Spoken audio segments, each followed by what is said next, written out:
Squid Comics Podcast, Season 2, Episode 4. 2-4. Yep. Man, only 4 episodes in this year. I'm Drew. Point Don. Scott. Yeah, that's our names. And 2.4. we get together every couple of weeks, talk about comic books, because we're a comic book podcast, even though it doesn't seem like we barely talk about comic books, but whatever. I talked about a bunch of comic books. Did you see the big news? Not competently, but I Did you see talked the about big it. news? Dan DiDio. He got the axe. Shit canned. So long at 5G.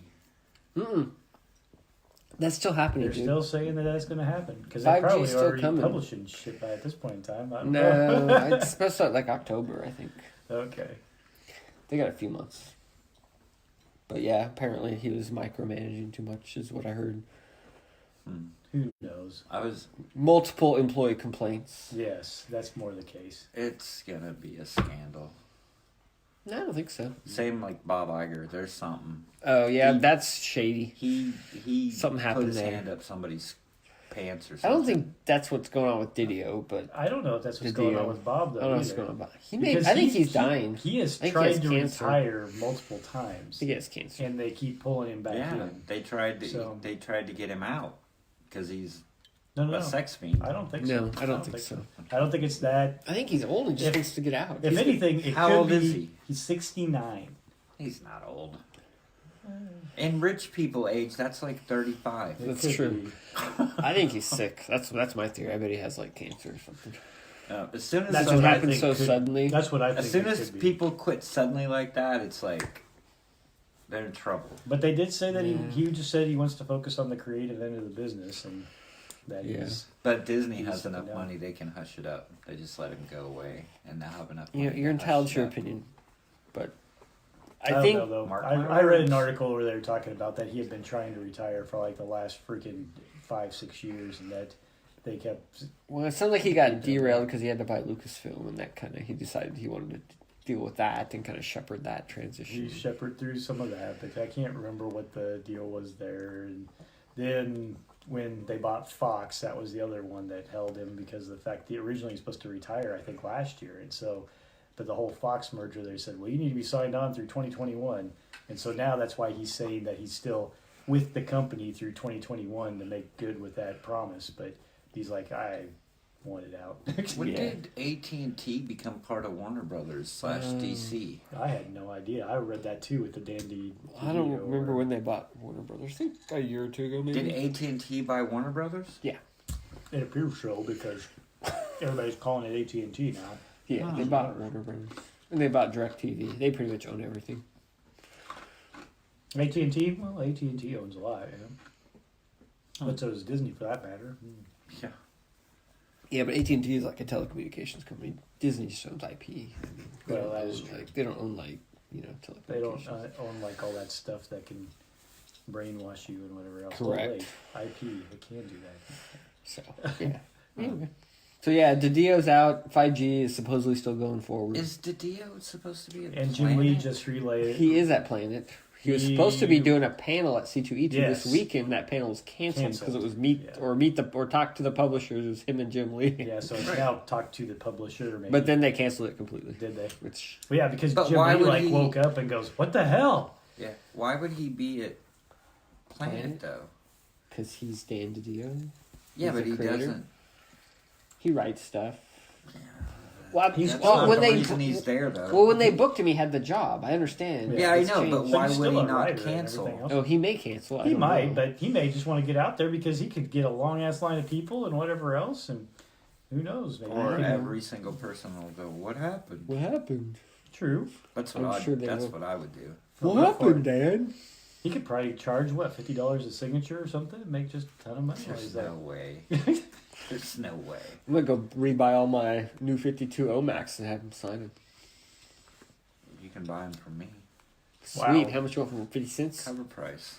For comics aren't So, worth cover price. You're I not saw- gonna find them at much cheaper than cover price Oh yeah, anywhere. $2. Did you get Maybe the on Scotty eBay. Young newsletter though, or whatever? Yeah. He's going to be at C2E2, Yeah. and he's doing like a couple of sketches Oh yeah, I a saw day, that. Uh huh. rolling the doubles. You got to roll doubles, and then you get to pay $500 for a Dollars sketch. for a sketch that he takes 5 minutes for. Yeah. From- What's amazing is Scotty Young is so fast. I Like, know. Like he did like little sketches in my daughter's sketchbook when she was little, back when he did them for free. I mean, he's like, he just whips it out in like 30 seconds, and it's like it looks like a finished drawing. Yeah, he's very impressive. And I mean, I suppose make your money now while you can before you can get old. But I was just shocked that he went up from $200 last year to $500. I mean, that's Well, this is C2E2. You can charge twice as much. But maybe he was Was he only $200 last year at Planet? He was $200 last year at Planet, And you had to roll the doubles? And most of the stuff that I saw from other cons was $200. I even thought he was $200 at C2E2 last year, but I could be wrong on that.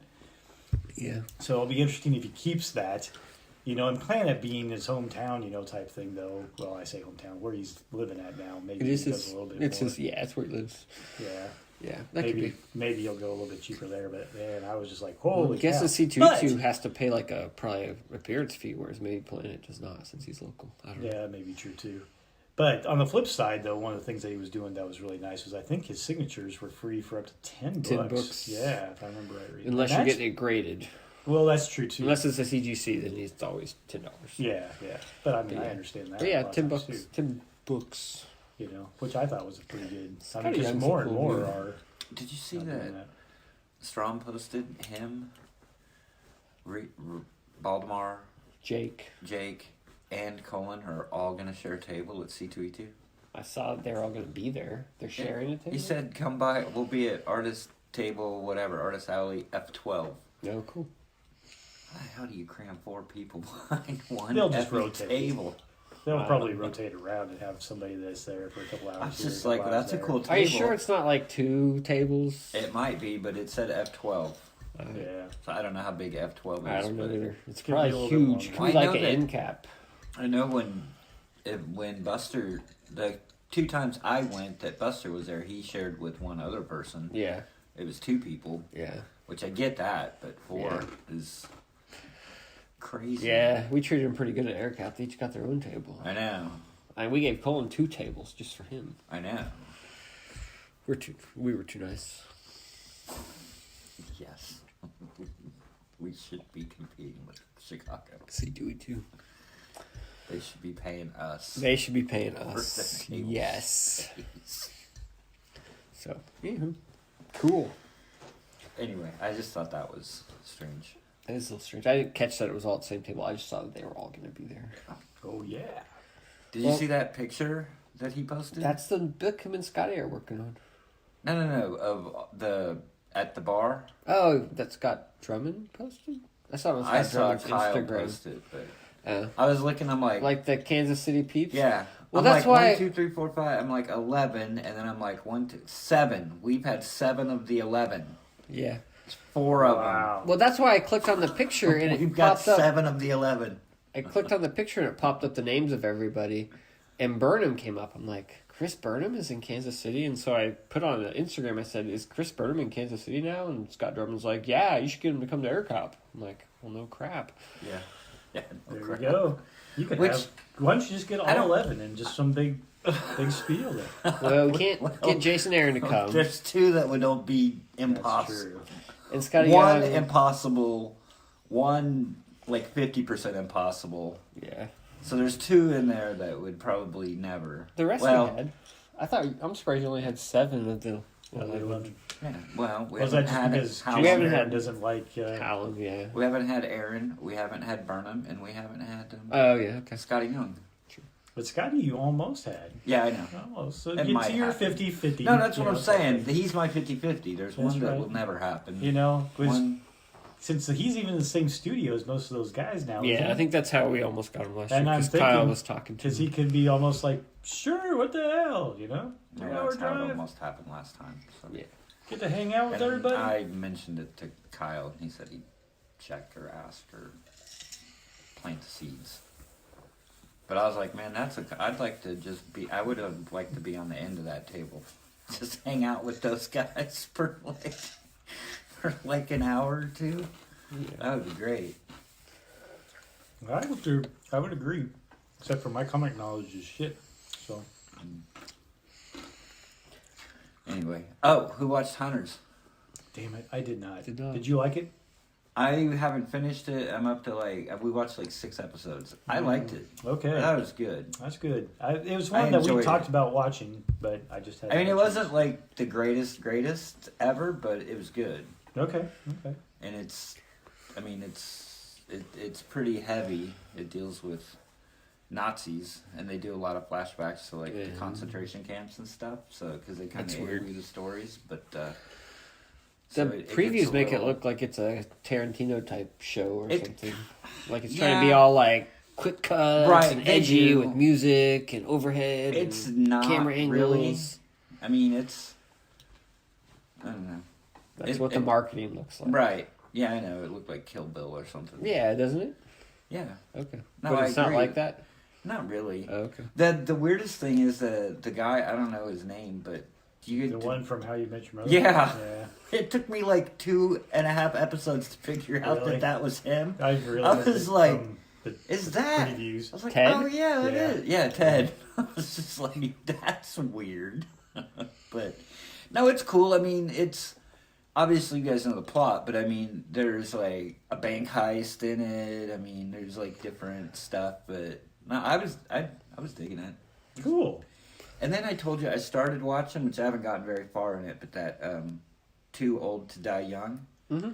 That is just friggin' weird, man. Well, Like, yeah. Even Brubaker, who wrote it, said like, yeah, if you like.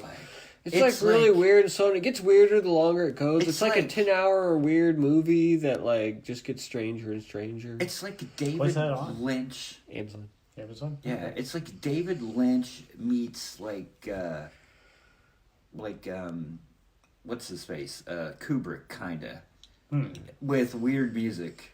Did you ever see the movie There's- Drive with With, Ryan Gosling? yeah. It's the guy who directed and wrote that. Is made this 10-hour show on Amazon that Ed Brubaker wrote Okay. with him. Yeah, I think they collaborated, Okay. but that guy directed it. but there are scenes like they'll just take a shot, So it's pretty particular in its. and it's like it Movements move like and they're frozen, personality. like the people are like they're just not moving or whatever. Mm-hmm. It's like trancy almost, like just like Mm. your eyes are just like. Sounds pretty I'm like, experimental. is anybody moving? I'm Yeah, I they're wanted to not check it moving, out, or they're but- moving really You slow. would probably He like wasn't really selling it, and then I was like, I gotta be in the right mood. So I just never you got do, around like I to it. said. I mean, I kind of had to power through. Oh, I watched. Who's seen the original Old Boy? I don't even know what that is. I didn't know that there was even a remake. What? You said the original Old Boy, so that makes him seem like there was a remake or something. Well, I yeah, thought there was they multiple Spike Old Lee Boys out there. remade it with Josh Brolin as the Okay. lead. Like I said, I didn't even know there was a remake of it. So, I don't even know what so you're talking yes, about. so that means I hadn't seen the original. I didn't You even haven't know seen there the was a- original? Yeah, Do you know what it is? no. Oh, you Old Boy? No. Has anybody? It's seen some South Korean movie. It's subtitled, but Huh? I guess it's like really. I guess it won the Palme d'Or in like 2004 or something. And you watched it? Which the movie? You watched it? Yeah. Okay. Well, you're talking thumbs like up? you don't know what it is. But the year it won the Palme d'Or, I think Tarantino was like on the jury. He's the one who Was it the same guy that did Parasite? No, Oh, totally okay. different guy. Okay. But it's like a South Korean movie. But it's about this guy. He like gets kidnapped and they lock him in like a hotel room for 15 years and keep him prisoner. And then he becomes like a badass and breaks out and has to figure out why they locked him in there and get revenge. It's like a vengeance movie. Wow. But I don't know. It's like very famous. Cool. Has Very any- famous among the film South Korean. filmography I guess. scholars. Yeah. Has anybody here seen that Jojo Rabbit movie? it looks I really haven't, good. but I've got it right now. I just haven't watched it yet. What is it about? It's about some kid in like Hitler's youth. Mm. And Hitler comes and talks to him all the time. Yeah, But Hitler is imaginary though, Is- isn't he? Taka Watiki or whatever. Yes, he is that. Yes, his acting is Taka Wakiki. The guy who did Thor.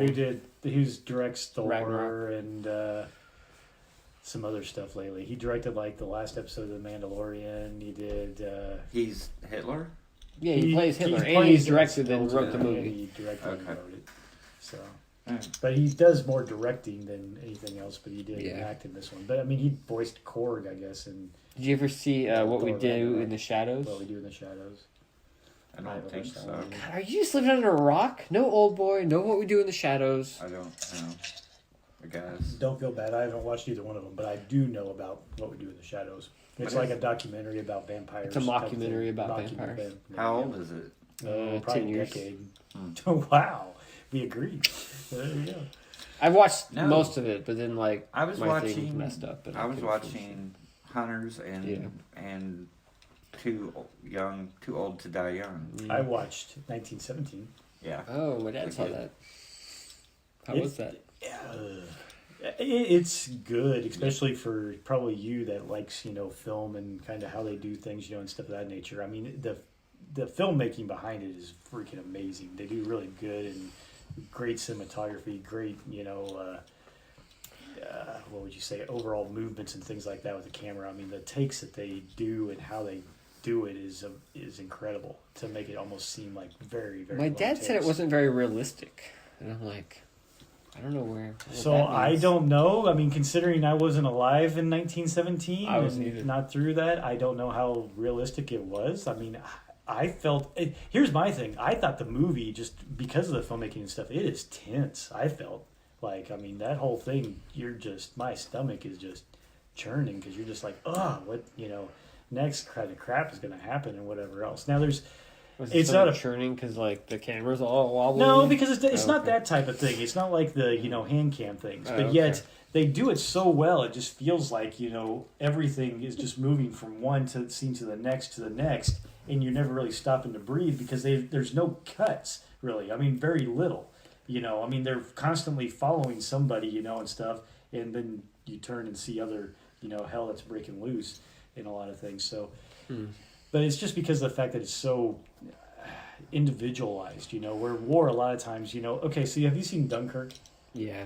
Dunkirk, my problem with that was it felt like he really didn't build any characters. You focused on a couple, but it was kind of shoddy in, who it was, and you really didn't develop anybody. Hell, there was some of them that didn't even try to talk, and things. Yeah, he So- had done. So while Dunkirk was, I thought it was well made, but Well, sure. the story itself just didn't grab me very well. Not much. Whereas I felt like 1917, it knows its focus. It determines to focus on these two young soldiers, type stuff, and it does that throughout the film.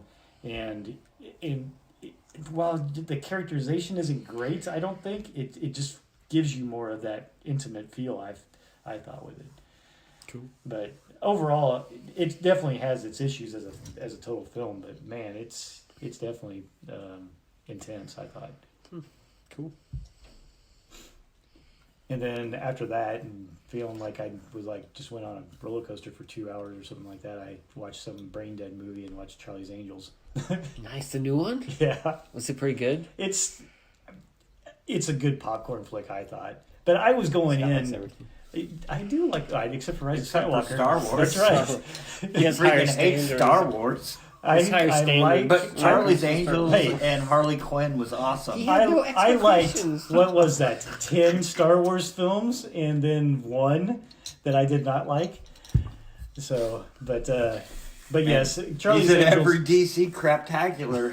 He loves it. Aquaman was awesome. No, I didn't like Aquaman either. Remember that one? Oh yeah, who I- liked? Are you the one who liked Aquaman? I thought think one it of was us him. liked I it. think it was him. I He don't said it think I wasn't- liked Aquaman. He said it wasn't as bad as what I we said it was. It wasn't Oh, it was as bad horrible. as I thought it was. Yeah, gonna be. because I And know then Matt and I were like making fun of it. Oh, And I that, was too. I mean, I was giving that one crap. And that Matt's the- review was perfect. It was Yeah. spot on. the was. CGI. I thought the underwater battles and kind of some of the action was cool, but Jason Momoa was a horrible actor, and the story See, I thought he was one of the few terrible. enjoyable parts of the whole film, but yeah, the story's pretty bad. But yeah, Charlie's Angels. Probably the reason I liked it though was because Kristen Stewart? You I was in didn't the mood for it. Well, and it has what's her name, Jasmine from the live action Aladdin. So I don't know. I You know. didn't- I think it's her name's Naomi Scott. It's but I'm not weird. the cartoon chick from the original Aladdin. No. She's not in Charlie's They Angels. could have done that though too. But I mean, it's very girl power, type of thing. Or Sure, whatever. So you like go in Harley like Quinn. that, You're all so- about the girl power. This I month. am, whatever. So yeah, it's all about the You girl should power. give him that Smile book. He'd probably like it. Everybody would like Smile because it's an awesome book. Right. Whatever. There You go. read it. You said it was good. I said it was okay.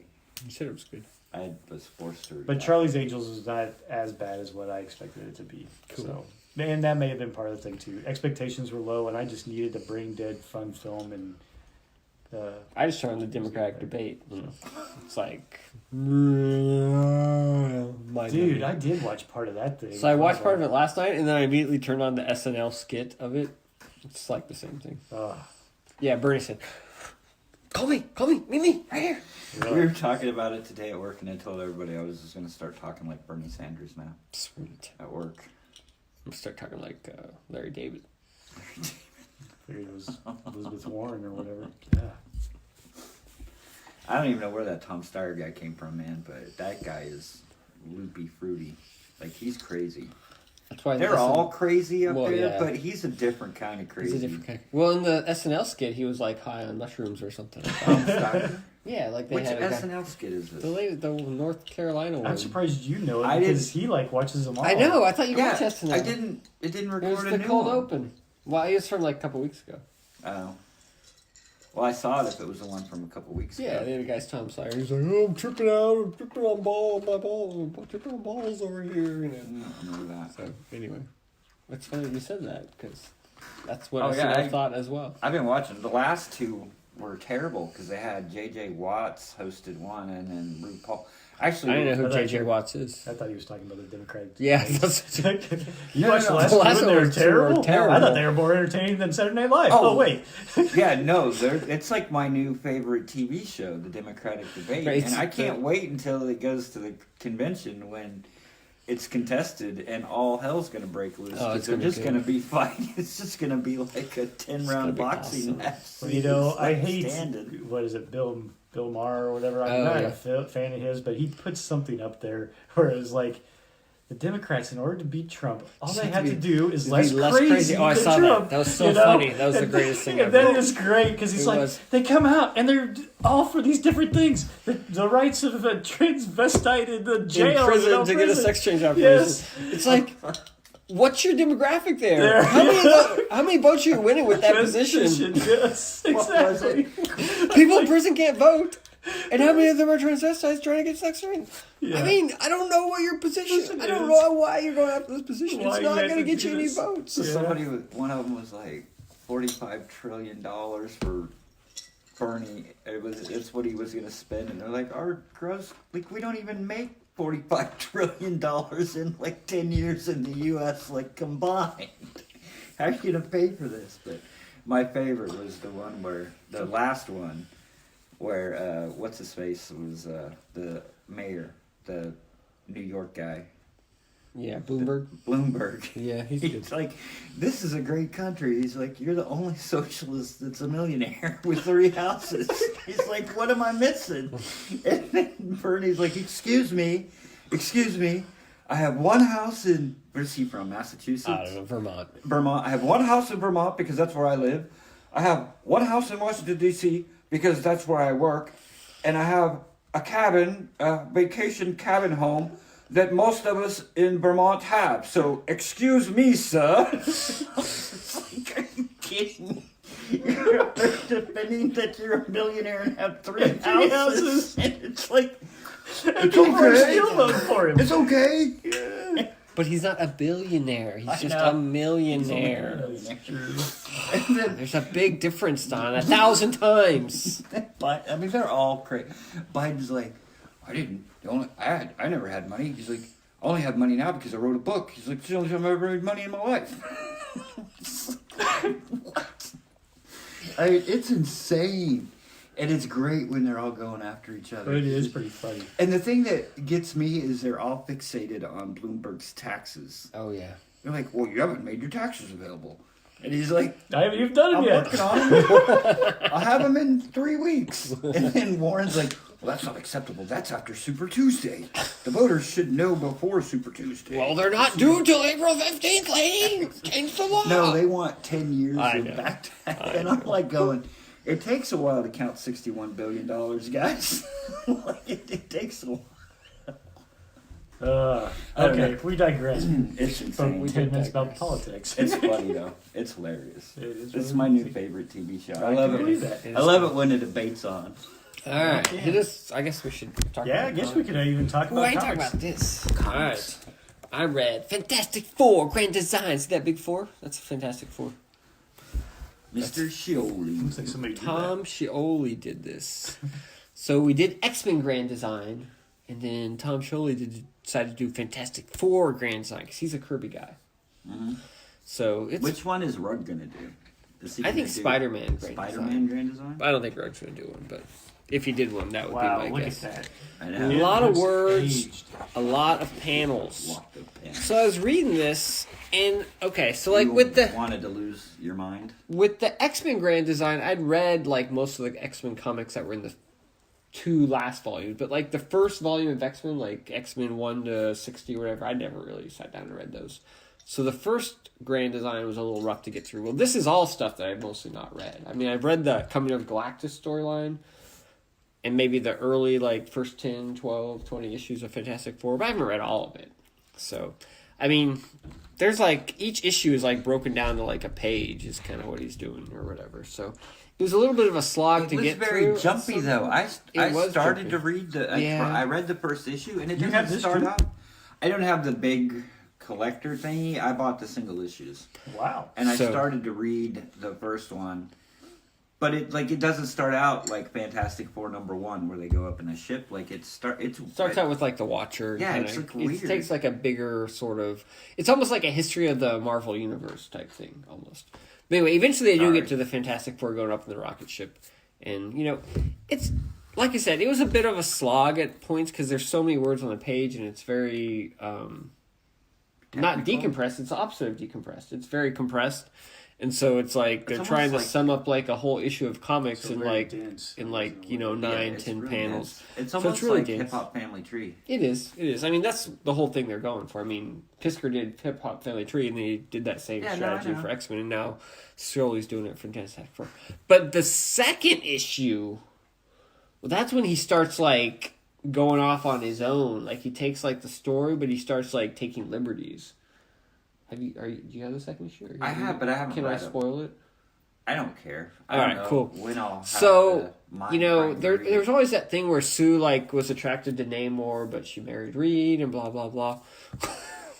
When Franklin is born, it turns out that he's actually got Namor's gills? kid. Ah. He's got like gills, and Reed's like, "Oh, he's a mutant." But he's got like gills, and Namor's like, "Oh, he's handsome like his father." And Reed's like, "Oh, thank you." Jesus. It's pretty funny. Wow. It's good stuff. But The most brilliant. I can't man remember on what the the face of other the like planet. big. Reed Richards. There's and then so I thought it was just gonna be like all the Kirby stuff, but then he goes into like it gets into like Secret Wars and stuff. Like he weaves Secret Wars into it or whatever, and it just goes really. The timeline gets all wonky, and I don't know. It's pretty cool. It gets crazy enough to make it interesting again. I guess you could say. I'll read it But, like in a month from now, and I'll just re-talk about everything you talked about. Hey, that's cool. God, But there's yeah, a they ton did of the panels, whole though. Secret Wars thing. I 'Cause- actually I 'cause Sue should have doesn't- bought this one because reading it like this is difficult. I bet so. Yeah. You can't imagine What's all the those price little on that one? panels. 30, I think. 30? Yeah, $29.99. I can't believe that. It's 2 issues, 2 $5 issues, and it's $30. Well, because it's soft cover. oversized. I get that, but still, that's Got just it. like that seems way out of price point. Like Yeah, that should could be be. a $20 book. I know it feels substantial. There's so many words and it's so. No, I compressed get that it, but you know works, what but- you understand. I know I'm what you're saying. Yeah. It's like what 100 pages. Yeah, I mean it's more. I mean, it It's couldn't have more been than more that. than They did 50. throw in the. It couldn't have been more than. They did 50 throw in pages. one issue of Fantastic Four in there, like recolored, not recolored, but kind of you know what I mean, like a throwback Gotcha. or whatever. It's And, got all. It's there's got all a the bunch alternate of covers extra too. stuff. There's not a bunch of extra stuff. It's What's got that? like his notes, Oh, that's all the notes. That's in the and back. then like his pitch. It's got like his pitch and stuff. Yeah. But anyway, Fantastic Four Grand Design, like it's a bit of a slog because it's so compressed or whatever. But But it's a good slog. But by the time you get to the crazy stuff, it was kind of made it a little more worth it. Because by I that time we were started- kind of insane anyway. Yeah, Like, you were pretty much lost your mind. I did sit so- down and start to read But, it, and I just I mean, got. The reality is, this isn't really the I don't really enjoy this style of comics that much, where it's just like constant. What's it called? Where they just explain stuff, exposition. Yeah, it's just like a lot of exposition. You know, Yeah. I like my comics to flow more like a little more action, a little more. Yeah. You know, I bought that. so. I bought that History of the Marvel Universe that Mark Waid did. Oh yeah, that sounds horrible. I know, and I'm just like dreading trying to sit down and read it. Yeah. I mean, I don't know. So anyway, but I'm interested to read it, but I'm dreading the chore of reading it. I think it would have been better if I'd actually, grown up with those early Fantastic Four issues and read them. Because I felt like X-Men Grand Design was much better on the last 2 series because I had read all that stuff. But this one, since I never actually read a lot of the stuff, it was just kind of like, oh, look, Molecule Man. Oh, look, Radioactive Man. Oh, look, it's just like, I don't know. But it got kind of crazy and got interesting. Gotcha. Scott should read it. No. He says no. Might as well start with the big guy. Criminal! Wow. I read the whole One, two- enchilada. The whole enchilada. 1 through 12. Are you still on track? Did you do 150 comics this week? I did about 150-ish. Yeah. Nice. Wow. That's All right, so impressive. Criminal, you read the whole shebang. So there's 3 stories in here? 'Cause Uh, number the one's a first one-shot, is a right? one-shot, And then number 2 and 2 3 and are a 3. series. and then the rest is, so Is it's one. 3. Then the rest is the big story. Cool. I you like really liked the 2 and 3. Yeah, that was cool. The comic book The convention. comic book convention with the Yeah. art and all that stuff, that was good. I really Super liked that. It was almost like, but yes, I did like it. And then it was interesting the way they did the big story, the the 4 through 12. And Yeah. they go back and basically tell the story of the dude from the first one, Yeah. Coward. Whatever Whatever his name is. Lawless. Lawless is the other guy, right? Oh yeah, Wait, Leo? yeah. I can't remember his last name, but I know what you're talking about. Right. So you've read all of the other stuff, right? I've read a whole lot of the other stuff. Okay. But yeah, the I guy, can't he tell you dies, anything but like so they go back and tell the story of him about how, and his son gets in trouble, and Yes. then he beats up on his son, and then he meets this lady, and Yeah. then they go off, and yeah. So I mean, but the way they do it is cool, because he'll focus on one of the characters per book. So you'll see it from a perspective of this character, and then you'll see this one from the perspective of that character, and then. But I'm not doing it justice. But I don't know. I mean, it's good. It's really good. But I listened to I started listening to the 11 O'Clock Comics podcast a little bit. That's so funny. I listened to an episode today. Which one? The very latest one. Oh. Where they were talking about Dan DiDio. Oh. But they do their. But I couldn't do, get through their, a whole episode because Vince was rambling for minutes and minutes and minutes about Immortal Hulk, and I just didn't care, and I turned it off. They did their year end stuff. 11 O'Clockers. Their 11 O'Clockers, and it was Criminal was their at least 2 of the 4 people was their number 1 book, and everybody. I thought there were only and, 3 of them. No, they had a guest guy on for a 4th chair. Cool. But yeah, I mean, Criminal. It was up there, and Sean Phillips was their pick for favorite artist, and they really put it up on a high. Yeah, high I love pedestal. Criminal. It's so And works I so loved well. It does work really well, and I loved it. But I'm it probably is the best thing that I read from last year. But I'm as I'm reading it, I'm is that really the best thing that I read from last year? I mean, it's up there. It's good. I think the problem with Criminal is But- it's so consistently good you almost take it for granted. Yeah, exactly. It's Killer Be Killed was so good, but yet everything they do is so good, and it's just you just kind of, Right. And their stuff always, it all kind of feels similar-ish, and so that probably But no, hurts I mean too. it's excellent. It's really good, and I mean that's what got me into because I hadn't read this, and I always read. I'll read 1 or 2 of the essays in the back, but I don't I don't usually read read the those. essays. But I'll read his back matter, and that's where I do he's. read the I back heard him matter. talking about that Too Old to Die Young, Oh, yeah. and so then I was like, oh okay, well cool, I'll check this out. So Sean Phillips does the art, but then his son Jacob Phillips does the coloring. Yeah. I don't think the coloring's as good as the Brett Weister I don't. used to do it. And I mean, I mean, It's that's cool fine. that you got your son coloring it, but it's not really I don't think it's as good as... Right. it I'm used kind to of with be. you. It's fine, but it's probably not. Like, he's doing this weird style, like, with the coloring. Let me pull this Well, shit. there's an ad in one of the later books. He's gonna have. He's got his own series. It just got story solicited, coming out. Yeah. But, like... I'm trying to find... It's like he colors outside of the lines a lot, like, on purpose, you know? Like, Yeah. it's just... I don't know. It's just interesting. It's just not my thing. I like it better, the more traditional coloring. But And like I thought, what was the lady's name? Brett Weister? What was her? It was the girl, right? Elizabeth. Yeah, she did it. And she had a good job of like, she would use like the whole color to set the tone too and the mood. And he doesn't do that as much on this. So and I'm reading that Grindel series by Matt Wagner, you know? He's got his son coloring it. And I'm like, what's with these artists getting their son to color their books? Is it like they're saving money or they're, you know, Keeping I it don't all in the family. keep it all in the family, I Yeah. guess. Is Coloring is important, people. You don't just let your kid do it. did Britt Weiser get caught up in this whole? Yeah, I think they were caught up in the whole Comics they? Gate stuff. Yeah, because they were like super conservative. I think they're hanging out with Ethan Van Sciver or whatever. But are they looked down upon now? Like, I think so. Yeah, are they? I think so. Yes. Okay. Brett and Elizabeth. I was watching Persona something- non grata. I was looking at something on Facebook, and they've started like their own comic book company. Yeah, I think they're pretty much outcasts at this point. That sucks because They were just very artistic talented. wise, they were very talented. Yeah, Elizabeth was great colors. Like I said, I miss her on the. And Mitch did really good artwork, I thought. Yeah, he's good. He's just kind of that photorealistic style. So did Ethan Van Sciver too, but Yeah, I thought his artwork was pretty good too. sure. But anyway, it's highly recommended. It is Highly. very good. But like Drew said, I think you just get used to. You know what I mean? Like it's so good, you just read it. And you're like, Anytime I see, you're like, Blake oh, yeah, Upton that was Phillips good. there, I mean, I'm just like, yeah, oh, I like know. that was good. It makes me want to go back and read Sleeper.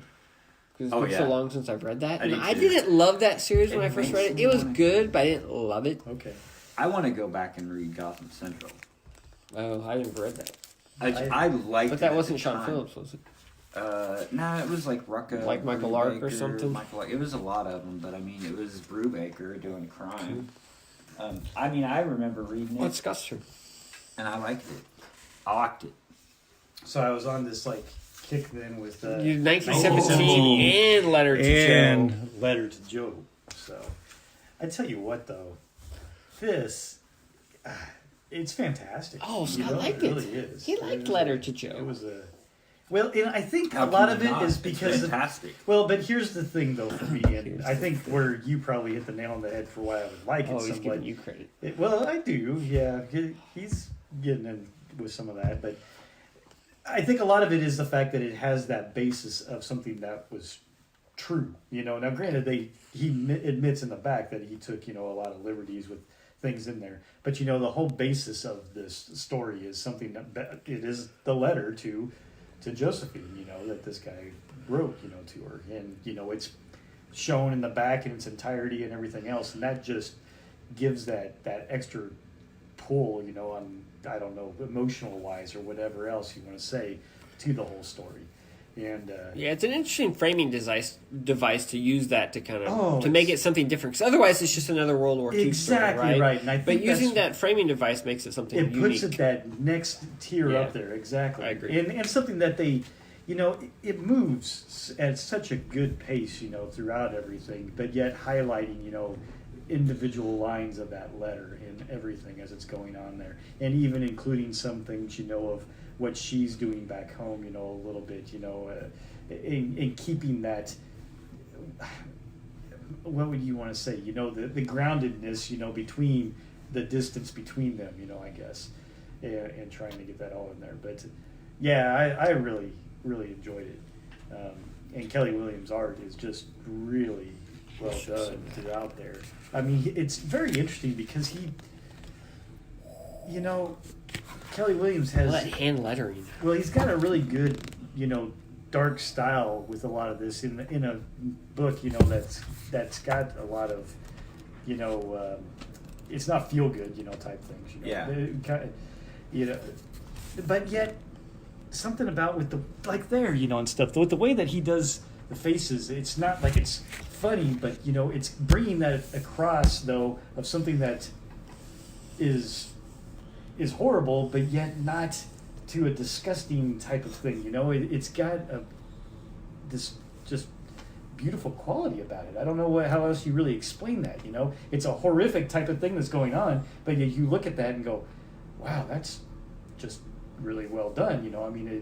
Overall in there. So it seemed like you really did a good job on trying to capture an overall feel in there of keeping this dark story, but yet still being able to visually get the point across and everything. There's a couple of spots maybe in there where the action gets a little wishy-washy or haphazard, I think, because of, especially there towards the end, I thought, where they're fighting in the forest, where it was a little bit more hard to keep track because of how the colors were and how dark things were and trying to keep the different pieces there. But overall, I thought it was well done. It's called the Fog of War, Scott. Well, you're very true. You don't know, even when you're there, you don't know what's going on. And to the point, though, in that whole part of the letter, too, the guy didn't really know what was going on, he was just like, I know shit busted, whatever the hell else, and I'm firing with my little pea shooter, type thing, and I have no idea, what the hell happened. So, you're right. To that credit, maybe that was part of it, the fog, in general.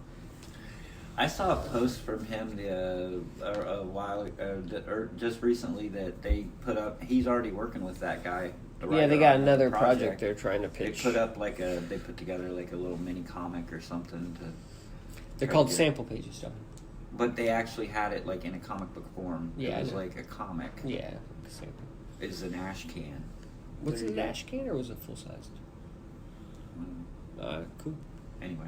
Well, yeah, but yeah, I hope this thing really. I thought it was well done. I hope it really takes off. You know what I mean? Like Yeah. I hope it hits. And No, I hope it fails. But I'm just, dude. He should totally be on a monthly book from Image or Marvel or DC. Like he should be. Like he would be perfect on like a friggin' Swamp Thing or something. Sure. You know what I mean? Yeah, no, he's got the chops. I hope this book helps his career go to the next level because I know he's been kind of right there on that cusp for a long time. So I hope this book shows what he can do, and hopefully he'll get more work and work consistently. Yeah, that would be awesome. Yeah, I hope so. And where's he out of? Arkansas. Because I seen he's going to C2E2. Yeah, he goes. He's been. These guys. He's even going to Emerald. I thought. Yeah, he's Yeah, he usually does Emerald. He usually does those big ones. And Emerald and Heroes usually. Yeah, Heroes. I don't think he does New York, or maybe he sometimes does. Yeah, but not always. But I think New York's really expensive to do. But yeah, did you see some of those commissions that he's posted for the pre-commissions for C2E2 were pretty badass. Very well done. Yes, I would agree. Cool. I'm gonna do a little good transition here. Yeah, it's a very good choice. I'm pretty sure that one's your copy. I think. No, it's mine. Is it yours? No. Okay. No, it's mine. I thought that John had, but I just remember him talking about it there. Does you even have a copy? I do have a copy, I thought Scott. you did. I have a copy of Letters to Joe. So you give me Don's? That's right. Just take Don. He doesn't need it. He'll just buy another Don, one. I will. He'll buy totally another forgot one. that he even had it, and he'll Totally buy another one. from him in person right off the bat. What did I read this week? Well, that's still one of my favorite commissions. Those from Kelly Williams and the Captain Phasma that I got. That is just freaking fantastic as well. Anyway, sorry. Nils. I read Nils, The Tree of Life. Huh. So, like, when I picked this up at the local comic book store, the guy's like, "Oh, I saw this. I had to actually order it because it looked cool." You picked this up at the local comic book store? I did. At the local comic book store. Huh. But the art is, like, super cool. Weird that the local comic book store would have that. No, I pre-ordered it. Oh. And they're like, "Oh, I saw that. I tried to get me a copy of that." Is it the guy that was bitching about how big your discount How big my was? discount is? Yeah, same guy. You have a big discount. Huh? Apparently, I have a big discount. I'm like, well, that's The why I buy biggest. comics here, because I have a big discount. Biggest. That's the discount I get. I work here. Exactly. So, Is this anyway. slang for something? No, it's not. No, it's not. No, we're talking geek speak now here. All right, so Nils, A Tree of Life. This is it's Magnetic Press. Hold on. Stop. Oh. Why did you pre-order this? Like, what what is the reasoning behind this big giant hardcover book of people that I've never heard of? Well, the book looks cool, right? Don't you think that's a No, good it book? does, but I'm just curious what your process is in ordering. I like Magnetic Press This thing is because like- they put out like a lot. It's Golly, European. it's like- So they translate a lot of the European stuff, and so this is like a French or European or something. I don't know where it's from, but And it is the think same it's price French. as that crappy paperback thing he just showed us. It's not So- crappy though. I mean, it's about the same size. the content is good. This is bigger. The Fantastic Oh, Four. okay. And instead of 3 48-page type issues, it's like, or 2, it's like actually 3, so it's thicker too. Wow. Okay. So it's worth the $30. Thicker and it's No, it's hardcover. fine. I'm just curious. I like it looked cool. And I you was got a looking big discount for on it too. Magnetic Press puts out a lot of those European books, and they bring them over. And I've enjoyed their presentation. The books are like really nice. They have like the little rounded corners, and you know I like those European type Okay. stuff. So I'm It not looked cool. trying to pick on it. I'm No, just no, it's curious cool. Why It's this kind of like the book was preteen picked. with braces or whatever type thing. It's in that. so same- Niels, this is a pretty cool book. Basically, it's like Isn't that dude from? Isn't Niels the name of the guy from Die Hard? Niels. I have no idea. Maybe. the blonde bad guy, or Yeah. is that Not his the name? main black guy. Not the main bad guy. Yeah. Anyway, sorry. You're probably right. I don't know. I'm just trying to see if we Don't can know. continue with this. He just wanted to interrupt you one more time. Well, no, I guess. really thought it was Niels. The best thing about this book is the art. The art is superb, very cool. Like Well, it's European. it is European. That means the story's Um, probably kind of. The story is good, but there's just not a lot of characterization, and so you don't really get that invested in the characters. Can I make a guess what this book's about just from the cover? Sure, Some boy gets lost in the woods and he's raised by a pack of wolves. that is not correct. It's a good Oh. try though. Okay. No, it's like The wolf he is he the lives in spirit this animal. village. This boy Niels, he lives in the village, and his dad's kind of like the local scientist dude. Well, they can't get anything to grow in the soil, and so they can't figure out why nothing will grow. So they go out on like a quest to figure out why stuff isn't growing. And there's some other kingdom which is large. It's kind of like trying to take over the world. Well, apparently everything in the world has to have like a little spirit to it, and this other large overbearing civilization has been capturing all these spirits and sucking them out of the ground and not replenishing them, and so nothing will grow because like there's a cycle of life. Like if something dies and the spirit releases and then it goes reincarnates and becomes something else. Well, they're capturing all these spirits, and so nothing will grow, and so the land is kind of dead. And so they basically go on a thing and they end up kind of coming head to head with this big civilization that's been sucking all the life out of everything. And So it's basically about China and global warming.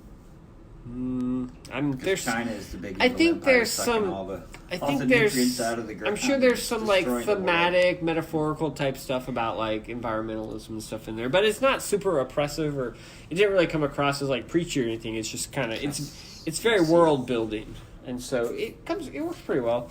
But like It's I heavy said, too. That paper yeah, must be thick. it's a nice presentation. But anyway, it was pretty good. I enjoyed it. I mean, the art's super cool. It's a cool like little fantasy type story, and it's got some cool twists in there with the civilization. You know, more's going on than meets the eye. But then towards the end, it becomes kind of like Akira, where everything just kind of goes crazy, and the chosen one, and just everything just kind of spirits come from the sky, and it just gets kind of. I don't know. It probably would benefit from a second read. Maybe I could It's a grasp glittering the story. ecological saga mixing Nordic mythology with a future not too hard to envision today. Dun, dun, Yeah, dun. something like that. But yeah, it's pretty good. I You enjoyed recommend it? I would recommend it if you like art. If you Like I say, if you just wanted a good story, I say you could probably do better. But if you enjoy comic book art, I think people Damn, would dig it. that bear's impressive. Yeah, it's got some stuff. Ooh, I read this. Did you read it? Chrononauts, Future Shock. So is this like the huge disappointment from the first one? I was gonna say Chrononauts. I think I read the Like, first one. okay, I like almost everything Miller does, and this one I just kind of felt like, And so this is a sequel to the other one of the Yeah. two boys Yeah. that went jumping around Yeah. Bill and Ted style. And the big gimmick was they all came out on the same day. yeah. So they released all 4 issues like the same day, so it all came out at the same time. That's probably a good so call it's on a this Netflix. one. I wasn't binge. I wasn't necessarily disappointed. I was entertained by it, Really? but it wasn't. That's on the back of every book. It I doesn't know. matter. Netflix, yeah. No, I thought it was okay. I mean, Yeah, it was I didn't. okay. I didn't hate it. I wasn't like, oh, this was a pile of crap. Yeah, I didn't feel that. I mean, it was good, but it wasn't. It wasn't at the level. And maybe it was only because it was 4 issues. I don't know. Well, they changed artists. Now, They did. Yes, the other one was Sean Gordon Murphy. Oh well, yeah. I thought you meant in the middle of this book. No, but no. Eric Canet did all of it. Eric but Canet, it's a different artist Canetti. than. And I thought, I really like Eric Canet. Like, I see his commissions and stuff. I'm like, oh, that's awesome. But, like, his sequentials don't blow me away the way that I expected. And so I think I built up in my mind, like, oh, Eric Canetti, I love his stuff. And then, oh, Chrononauts, I really loved the first one. So I think I hyped it up too much in my head. As I'm reading this, though, like, I'm trying to follow along. Like, you had to have hated it if you didn't like Avengers, The Last Avengers, because of the time travel. But this is a time travel book. But it went all over crazy. Like, I even gave up trying to follow. Like, how does that work? Would that work? How did that work? Because the part where they take the evil alien guy, Yeah. and they get him back like 1 billion years to the beginning of time to get rid of him. Yeah. Well, Wouldn't that screw up everything in the past?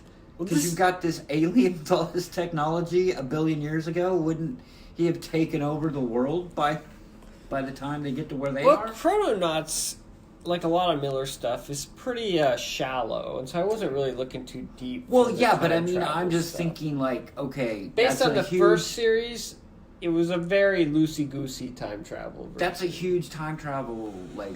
Oh, you can't even look at this thing as like. But Can't so even use your brain. the story of the story of this is it's them two, but they're trying to But they figure didn't out. learn their lesson the first time around. No, Huh? they're trying to figure out how to go forward because it's impossible to go forward. So they're trying to figure that out, and they end up going backwards. But then they figure out, or somebody comes from the future and pulls Somebody them. figure out how to go forward. Yeah, so They go way forward. They go way. But then they're like in the future, and they're like the guy that brings them there is like he's like, I want to offer you guys, I want you to stay here and live, and I want you to work for me, blah blah blah, I got a job for you, this and that. And so like they bring their family, or the one guy brings his family, and so like they're supposed to live there for like a month, and then you get I don't know, was it really like a big twist? No, there wasn't a twist either. That's Well, like but two series in a row. Well, is it like kind I of didn't was have a twist because I mean obviously you find out. I knew those guys were going to be bad. Right, I knew they were going to be The bad. future but- people are always bad. people from the That's future right. are always bad. Don't But I you mean- know your movies? It was okay. It was didn't okay. blow me away, but No, it was definitely worth didn't blow me reading. away. It was worth reading, and I'm glad I read it. It was a fun story, and the When's second, the the series last, come out on Netflix? the last, I don't know. That's a good question. The Jupiter last Ascending issue- comes out first, I think. I always think of that crappy movie. Not for Jupiter the- Ascending. the Jupiter's Jousting Brothers Legacy. the last issue is like double sized too, so it's like 5 issues. So I follow like a lot of TV show news, like all these things are getting adapted and all that stuff. Seems like every show is like losing their showrunner. Have you noticed that? Like Why the Last Man, they had to change showrunners, and there was, I think Jupiter's Legacy lost its showrunner, and they pulled someone else in because of creative differences. And it's happening to movies a lot too. Like, oh, I'm off, the new guy's on. Like Spielberg's off Indiana Jones 5. Did you see that? He's not going to direct Indiana Jones 5. They think they're going to have Colin Trevorrow do it. Well, they Good. will have Colin Trevorrow do it. Well, he doesn't have the job yet. Oh, But Good. He deserves it. Colin Trevorrow? I think so. I think Who the he's. He hell made is Colin? one crappy Jurassic World movie, and then he helped on another one. Yeah. And then he boned on Rise of Skywalker, couldn't even finish the damn thing. That's because Kathleen conflicts- Kennedy. Yeah, conflicts with Creative differences. That's right. Whatever. I don't know.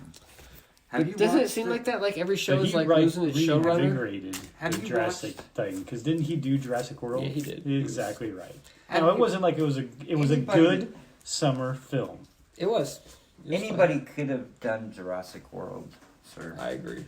I don't know about that. If you had Chris Pratt, If you had Chris I think Pratt, you anybody think could so? have done I don't that. know. I mean, that's what I thought about Star Wars. Anybody can do Star Wars, and look at the shit that we got with the Rise of Skywalker. So Yeah, but J.J. Abrams is a good guy. that is good true. filmmaker. It wasn't He his still could- fault. He It still was- could have pulled that shit off. I know. Well, that was because it was by committee instead I know. of just actually giving some directors. Well, because and- they gave him a steaming Disney. pile of crap and said, "Hey, wrap this up in a Exactly. 2-hour movie. We might give Exactly. you 2.5 hours." There you go. Exactly. He's like, but everything I did in the first movie got screwed up in the second one. How am I supposed to bring it all back together? You figure it out, JJ. You figure it You out, figure it sir. out, JJ. You figure it out, sir. You can do it. Is it your turn? It's your turn, isn't it? It's my turn. I Oh, just went. You just It's go. just Chrononauts. It just sounded like I did. It just sounded like Sounded you like did. Drew did. Drew shit all over it, and then I had to like kind of Pull it back in. Rescue pull it it. back in. Like it wasn't that bad, sir. Gideon Falls number 20. How long is this going for? I have no idea. Looks like it keeps going though. That's like these true. guys even pulled off and did like a Joker series, like on the side. Did they really? And I'm like, wow. this dude must be fast. God, I like the art in this thing though, but I think it's in particular because of the story. You know, Yeah. the I think- story's kind of wacky in a lot of ways, and the art. I feel like it's coming to a head. I've thought that for kinda. like the last 5 issues. Yeah, So it's a in bit some of a slow respects, burn. you know, no, I don't think it is though necessarily. Not really burn. slow It's burn, just yeah, it's just- kind of wacky because there's things that go on. I mean, the issues just fly. Yeah. Do you find that? Yeah, definitely. I mean, Yeah, my it flies. gosh, it just flies right through there. The art is I incredible. feel like all Lemire stuff is like that. I mean, it's coming along there. You know who the antagonist, I think, well, I mean, you know, I guess what they're up against in some respects, but you The don't Black really know Barn. who it is. Well, the Black Barn and that smiling guy, yeah, you know, crazy type thing. smiling dude. So, and somebody trying to come from the dark side to take over the world, I guess, but Apparently. there are different worlds and things. Yeah, but I still don't honestly know what's going on, have I no guess.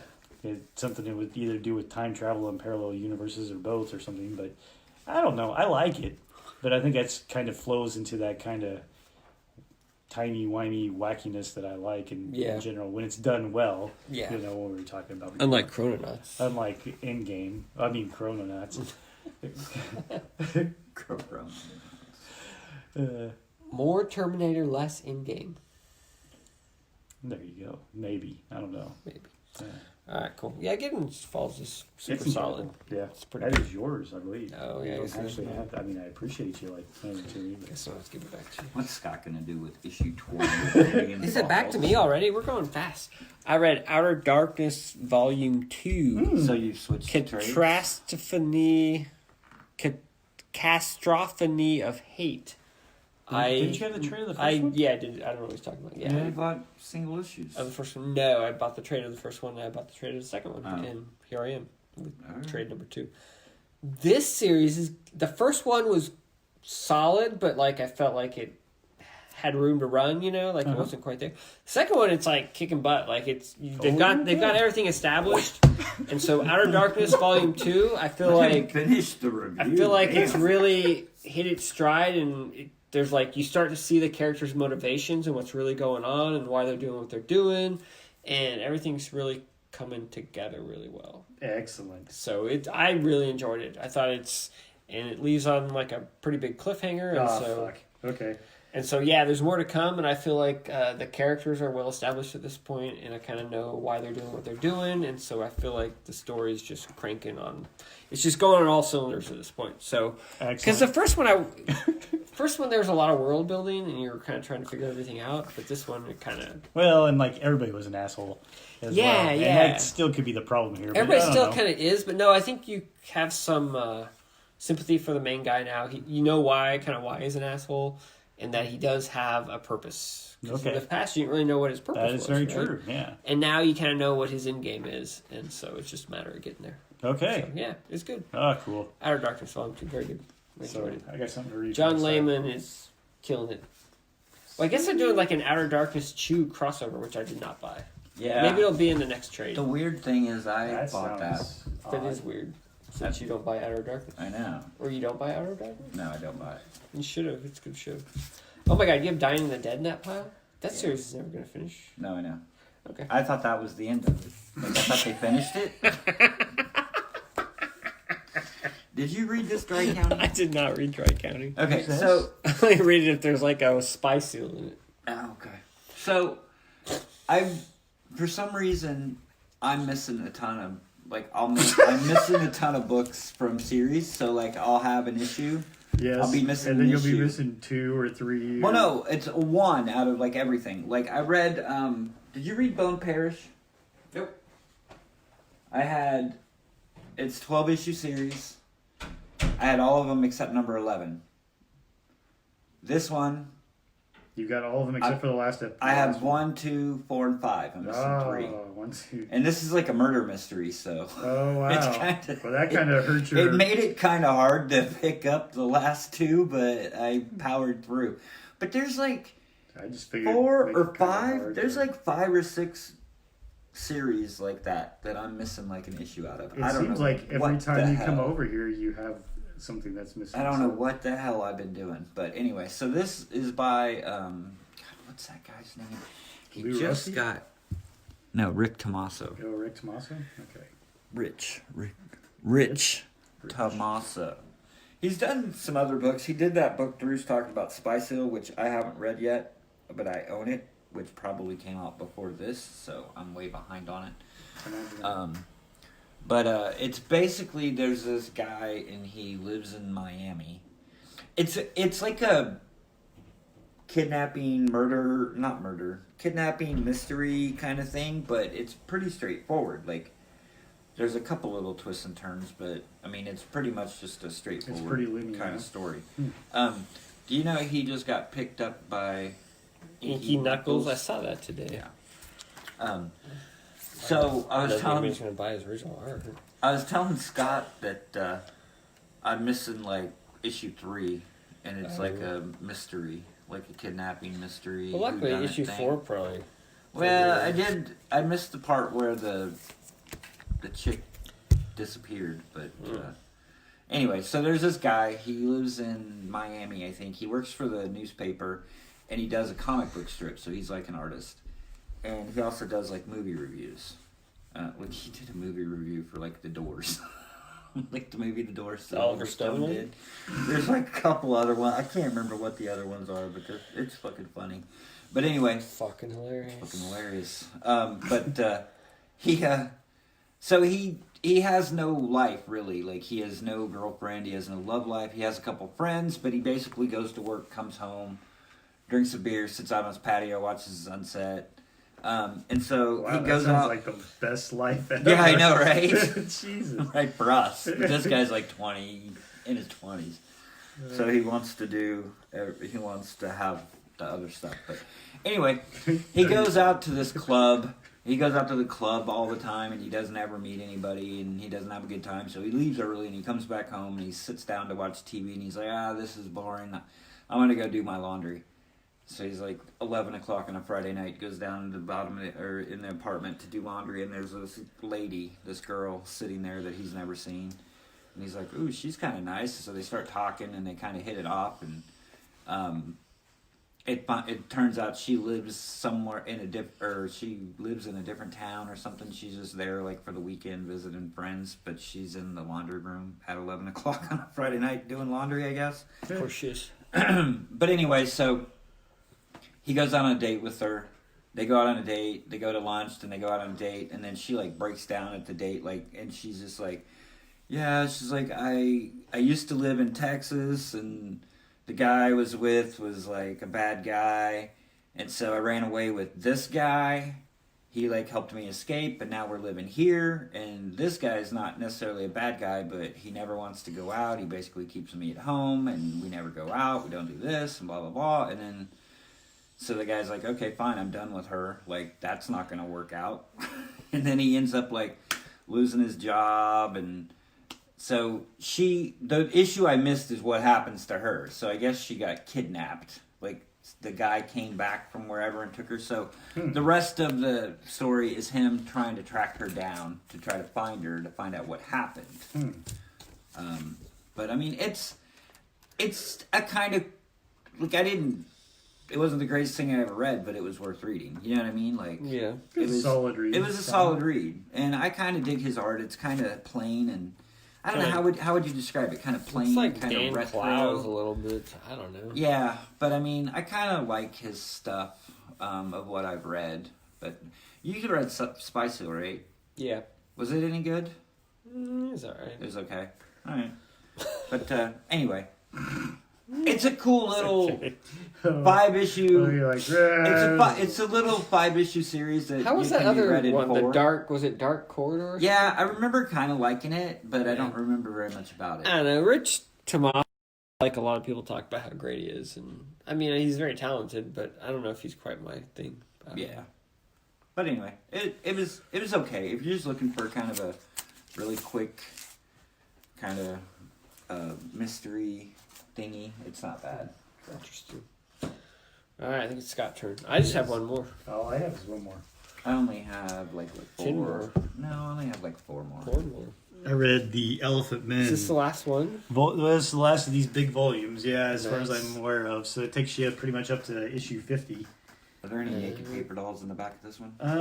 No, not really. This one actually, there's not all those extras like the other one. I mean, it pretty much goes all the way up to. There's a couple of little things there about the people and things, but I mean, Yeah. overall, there's not much extras like the other one. Yeah. It's getting all the way up there, but there is like some naked chicks and stuff throughout. But Any naked rhino or elephants or anything? Don's really into the naked rhinos. He's like, look at, is there? Because I could get into that. Is there? there might be. I might actually read in it. that. But I don't know. This continues on more with the same thing. It tends to be a little bit more linear now than some of the others. I guess I still have the problem with the fact that it seems like, Nothing ever happens. is that what it is? Maybe I don't know. It's, it's such just a weird book. It's like every time they get somewhere and it's like it's moving somewhere, it's like they have to recap what happened in the previous, freaking 30 issues or 40 issues. Or it's like, it's not like just a thing where they'll put the star and go, see Elephant Man such and such. But then they'll like do this whole freaking 2-page recap, So it's like, I know all this shit. Did you really have to take up this time to do that? Because I know that you're now going to have 3 pages of elephant men and women swimming around in a pool or something like this and story going nowhere, just because they're like, we can do this. I don't know. I like this world. I like what the ideas behind it. Just sometimes the execution really drives me nuts because out of this thing is what? 20 issues? I don't know. It's not that much. It's probably like 10, a dozen. 8. Yeah, 10 to a dozen. Yeah. 40 to 49. Okay. And a so you bit got of 10. 34. Okay, so like I said, 10 to a dozen, type things, somewhere in there.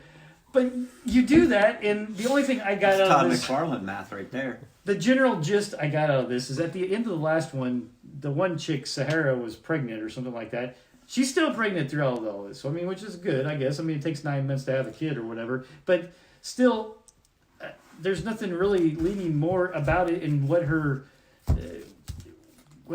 she's got something planned, and it keeps Is she trying to escape or something too? yeah, exactly. She wants her freedom and things, but yet she's going to be married to one of these guys, and I just don't get it. And it all leads up to the fact that they're going to go to the moon, and yet something happened on Mars as well, but it doesn't really tell you what.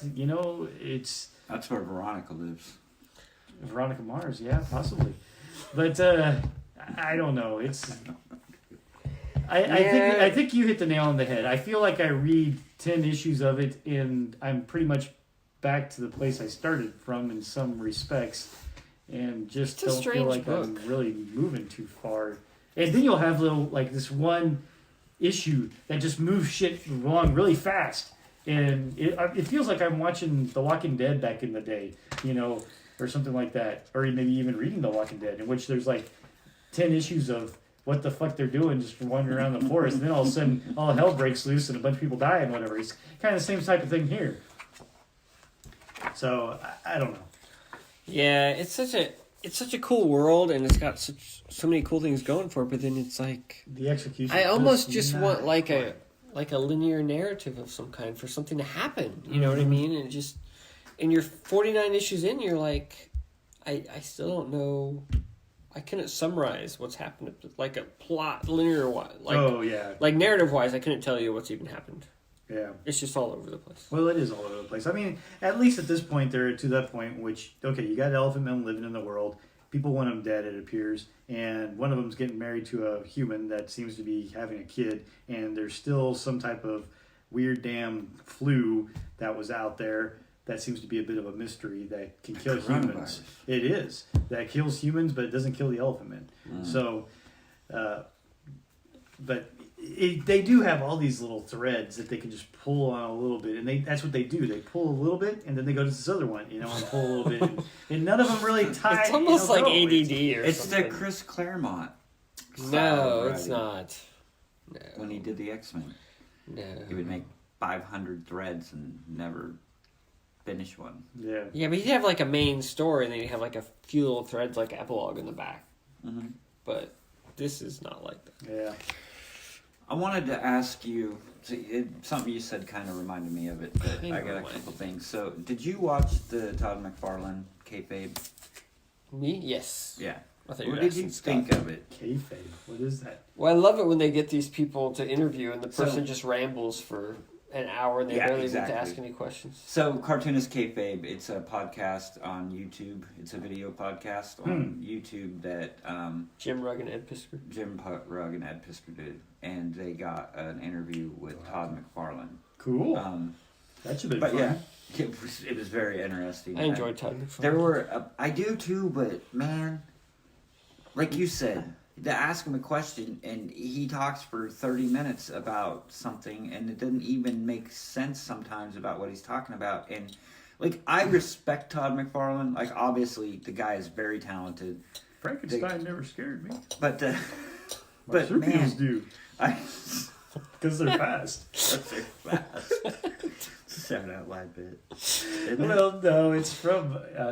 Oh. It was Kevin Pollak when somebody was interviewing him one time, and Oh, Kevin that's Pollak right. does impressions of Yes. celebrity impressions, and he's like, "Oh yeah, Christopher Walken. Whenever you interview him, he just tells whatever the hell is the first thing in his mind, and he's ever like, seen ask that? me a question, and they're like, well, how are you doing? And tell us a little bit about your new movie. He's like, Frankenstein never scared me, and they're like, huh? Okay, well, Marsupials. yeah, well, could you go into a little bit more depth doing of it the in new film, Christopher Walken. But marsupials do. And then they're like, okay, well, whatever this. And he's like, because they're fast.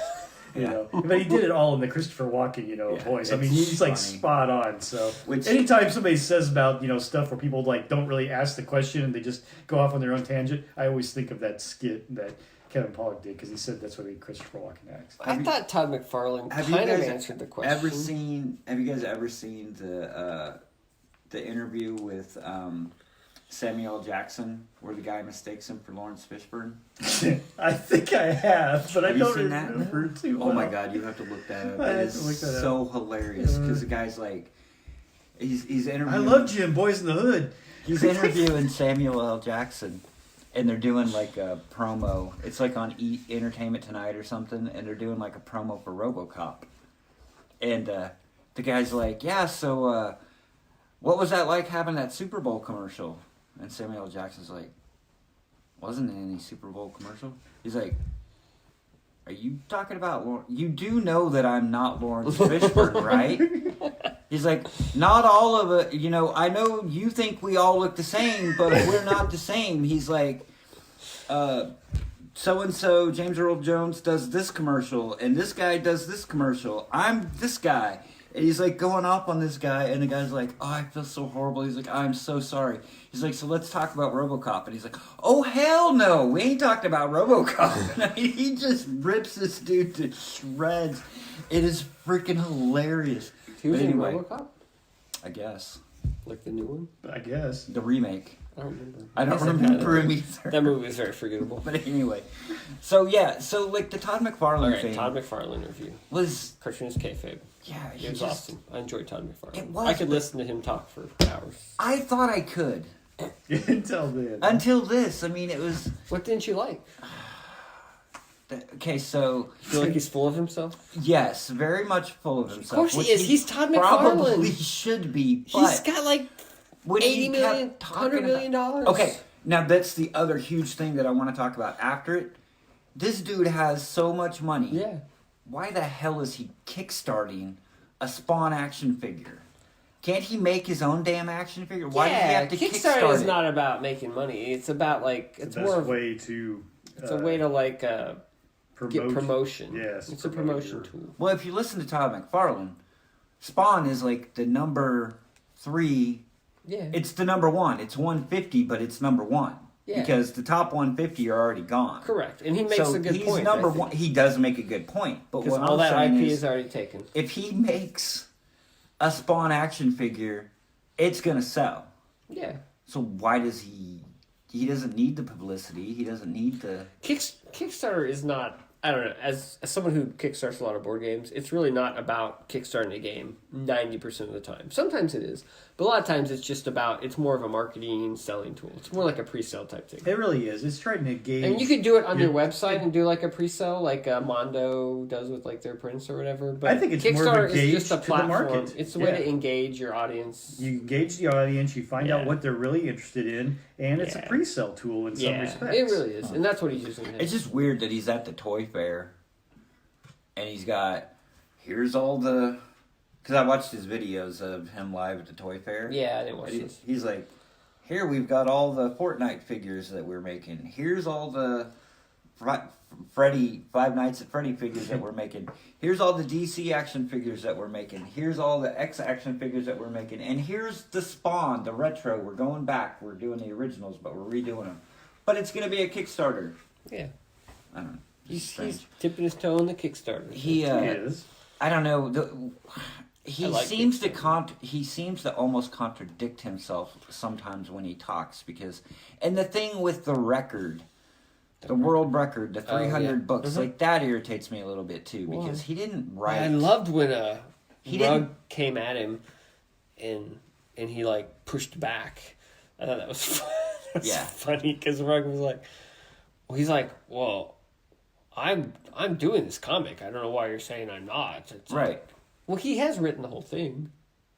He wrote it under a pseudonym, I guess. Yeah, he wrote it in a pseudonym, and even nobody when knew he that it got was Brian him. Wood to write it, he was so hands on that Brian Wood quit.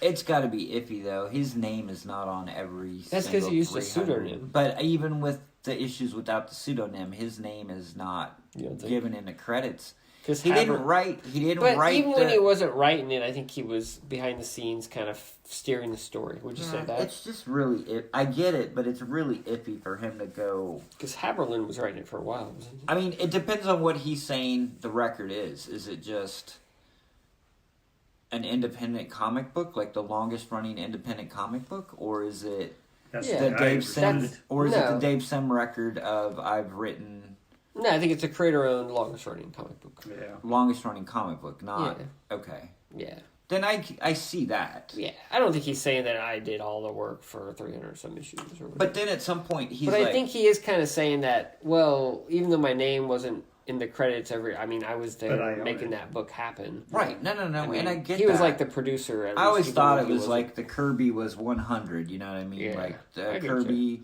drew 100 issues, Yeah. and Eric Larson has 250, and Dave Sim has 300 issues. Yeah, and even Dave Sim one is questionable because Gerhard was Right. doing some of it. No, So I I mean, get it's all there's always an asterisk or whatever, you Yeah. know. But I mean, I don't know. It's like a part of. I mean, I sort of got tired of listening to him. I thought it was entertaining. I did, but yeah, and it's like when he was talking about numbering, like he's so fixated on the numbers. He's like, He is. yeah, he's like, oh, Marvel, everybody rebooted their book now. Spawn is the highest numbered comic book on Yeah. the stands. He's like, why would I ever give that up? And then he's like, no, I'm never gonna do a number one because then it sets me back and then I got to start all over. But I am gonna do, like, at some point I'm gonna do like a 303 and I'm gonna put a number one in a corner, so it's gonna be 303 and a number one on there. And I'm like, dude, you're having your cake and you're eating it too. Yeah, that's his point. But that's what I think he's saying. I think that's what he's saying.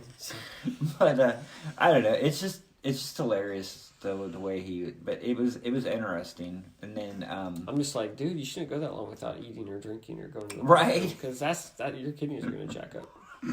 right. As someone who's had kidney stones, that is not a good plan, dude. I don't know. That's gonna come I've back to trained bite my you. body that I don't have to leave the table. I can sign for 15 hours. Nothing goes in, nothing comes out. I'm like, Which that's great. I love that. You know what I mean? Like he's got the right. You know, I mean, like that's the right attitude to have. Correct. But And I thought he had good advice for people. Like, you know, He it's did. like, well, I liked it when he told people, it's like, do a run, man. Don't just do like onesies, twosies. Like, actually have a body of work. You know what I mean? Because so many young creators are like, well, yeah. It's like, no, like go and just create. Because he's like, people still bring me Spider-Man comics to sign. You know what I mean? It's because I have a body of work Yeah. that people are familiar with. And people may not read Spawn, but they remember me from Spider-Man. They remember me from Hulk. Or they, you know, Yeah. Infinity Inc. It doesn't matter. The point is I have like a body of work of where Yeah. I worked on stuff. And so that helps that where a lot of people don't do that. yeah, no, I did really like his story about how he started the toys. That was kind of cool too. Yeah. And he's also kind of humble. I mean, he's like, you know, you got to have luck. Like you just have to Yeah. have dumb luck. And But then it was he had luck, but I mean, he also busted his ass, and he Yeah, also exactly. well, that's true followed too. But I through. mean, like with the toys, Well, and he took a risk, you know. Yeah, he and he took a lot took a of rip. things. Well, with Image, yes. But it was interesting because I think even with the toys he did. right, too. he did. But he was saying about the toys, it was dumb luck. Like he got lucky because the young dude that was the yeah, assistant correct. knew what Spawn was, and he was in the position to buy it. Yeah. And it was hilarious because he's like, can you get it to me at this price? And can you get it to me by this date? And Todd's like, yeah. They didn't have anything done. And he's like, I have no idea. He's like, I but know they're then, not going to hit that price. Or I don't know if I that can date. hit that price or that date, but I'm going to Well, tell the guy that's yeah, asking me definitely. yes. And then he's like, and so then I get to go back to Walmart and I go, hey, guess who's buying my stuff? You want in? And they're Toys R like, Us is "Yeah." buying it. Do you guys want to He's know? like- Well, if Toys R Us is buying And it, then we I go need to it too. Target and I'm like, hey, Walmart and Toys Walmart R and Us. Toys R Us, you want it? They're like, great, yeah, we'll take it. We can't let them get the edge. So he's like, so yeah, what he's saying, but yeah, I mean, it was dumb, you know, that was dumb luck. That 'Cause was he's a in a little luck. room with 40 people. But you got to put yourself in a position to get lucky. Well, that's true. Yeah. Yeah. But anyway, yeah, it was interesting, but I don't know. He just I don't know. it was It was good. I can't remember listening what to Rugg the- asked him. He asked him something like, he asked him at some point you stepped away from the comics to focus on toys. Yeah, Which was and- a legitimate and he question. pushed back. He said, "Well, I never stepped away from the comics." Well, yeah, you did, Todd, because you stopped drawing the damn thing and Well, yeah, you but- focused on toys. But he was Like, but it's he's like, but I'm still writing and I'm still making it happen. I'm Right. still, and that's what his But- point was, that he's still Right. involved in the comic. But Jim Rugg was, from what I understand, I Jim know. Rugg was really wanting to know, like, what was going on in your mind, like, what made you switch gears from putting 100% of your focus into a comic book to putting 100% of focus into toys. His You know point what I was mean? he never put 100% in the toys. Right. He was still doing 50 on the comic and 50 on the toys. Yeah. And I think that's where he took offense or umbrage, and he kind of Right. pushed back a little bit, which I thought was hilarious. Yeah, it was but like, funny. But I mean, it's funny because from us outside, we're like, yeah, he's not doing anything on Spawn, and he's doing all this stuff on toys. So from the fan standpoint, we're like, yeah, you abandoned us, Todd. But from Todd's mind, it's like, well, I No. mean, I make no money on this comic, but yet I'm still putting a lot of effort into it, but yet from the outside, people look like I'm not doing anything on the Right. comic, when actually, yeah, realistically, I shouldn't be doing anything on the comic, but for some reason, I'm still doing this comic. But the you thing know? that... And so, I thought that was interesting. Well, the thing that also... it was interesting. I was watching they do a decompression, or they do after the Yeah, interview. they did. Yeah, Did you watch that? I did not. Oh, well, it was interesting because they're like Todd McFarlane is so interesting because he hit lightning in a bottle twice. Yeah. It's like he hit lightning in a bottle with the comic Comic book, itself. and then bam, he turned around. Like they're like, most people don't even do it once in their lifetime, and this dude did it twice. And he also blew millions of dollars on a baseball that's On a baseball. virtually worthless Several because baseballs. right after he Everybody bought was it, then some. steroids. Well, and then somebody broke the record like a few years later anyway. He bought 'cause all of Sosa- So he bought them all. He anyway. bought Yeah, all of those I balls. know. And when you've got 300, But the dozen- first one you bought, and then Sammy Sosa breaks it like a couple of years later. It's like, well, is that other one even that Barry valuable? Bonds. when you've got Or bare 300 bones, million, you can drop 8 on a baseball. Yeah. So I guess. anyway, that's what I was saying. It's like, wow, more power to him.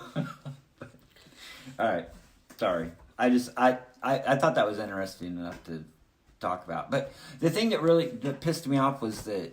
So, remember when I did the reviews and I was like 297 and 298 were basically like a recap of like he wasted the 2 entire- issues of the whole series, and then he like explains why he did it.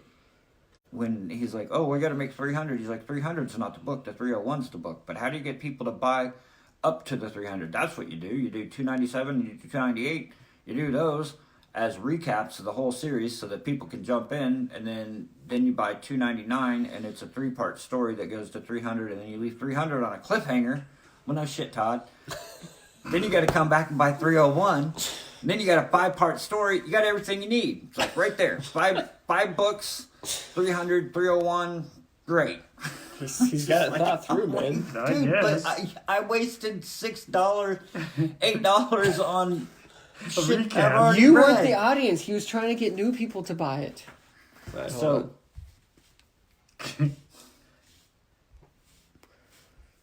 this is gonna be interesting. What's that? Your next The review? Dying and the Yeah, Dead. Dying and Dead. Oh my god. Isn't that over? All right. Talk to us about The Dying and the Dead, Okay, dog. so How awesome that book is. I've read 4 through 6 of Dying and Dying. 6 issues came out of this? Dying and the Dead. Yeah, they came out with 6. So the art's amazing. Is it? Amazing. Bodenheim, he's amazing. Oh, yeah. Oh. Like, okay. I don't know, just some of the detail. But anyway, No, he is amazing. yeah, I don't know what the fuck he's been doing for the last 5 years. he's probably been drawing and dying. I know he was taking some commission requests. I'm like, why don't you get off your commission requests and draw the fucking Dying Draw and the the Dead? book. And Like then this? Well, now he's doing another series instead. The detail on that damn, is that's just beautiful. insane. Now he's Like, doing like another series instead of this. He's doing something for like that Valiant. panel right there. I know it's pretty gory, but man, and then the dude's hand right there, like it. Like, what's happening? Okay, so Why is that book not coming out? What's that? I thought you Dying meant. and the Do you Dead? guys remember anything about like this book at all? Yeah, he's like going looking for the dead. He's going to the world of the dead. To, And then you get to the end of 5, which yeah. I have up to 6, and at the end of 5 it says To be continued? preview of the next 3 issues. There's the next 3. Right, and Wow. you only get 6. I don't remember getting this, man. And this came out like in 2017. So What year is it? 2020? yeah, 2020. These are 3 years old, and we're still waiting on the next Here's what 2 I want to issues. know. But okay, you don't even talk about story. I don't give a shit. I want Do to you know. own this as well? Yeah, I think so. Can't remember. It's been since It's 2017. been 3 years. Since 2017, when So, I decided to read these. Bodenheim, like, drew like a couple issues, then he took like a year break, and then he came back and did some more, and they solicited the rest, but they canceled all those.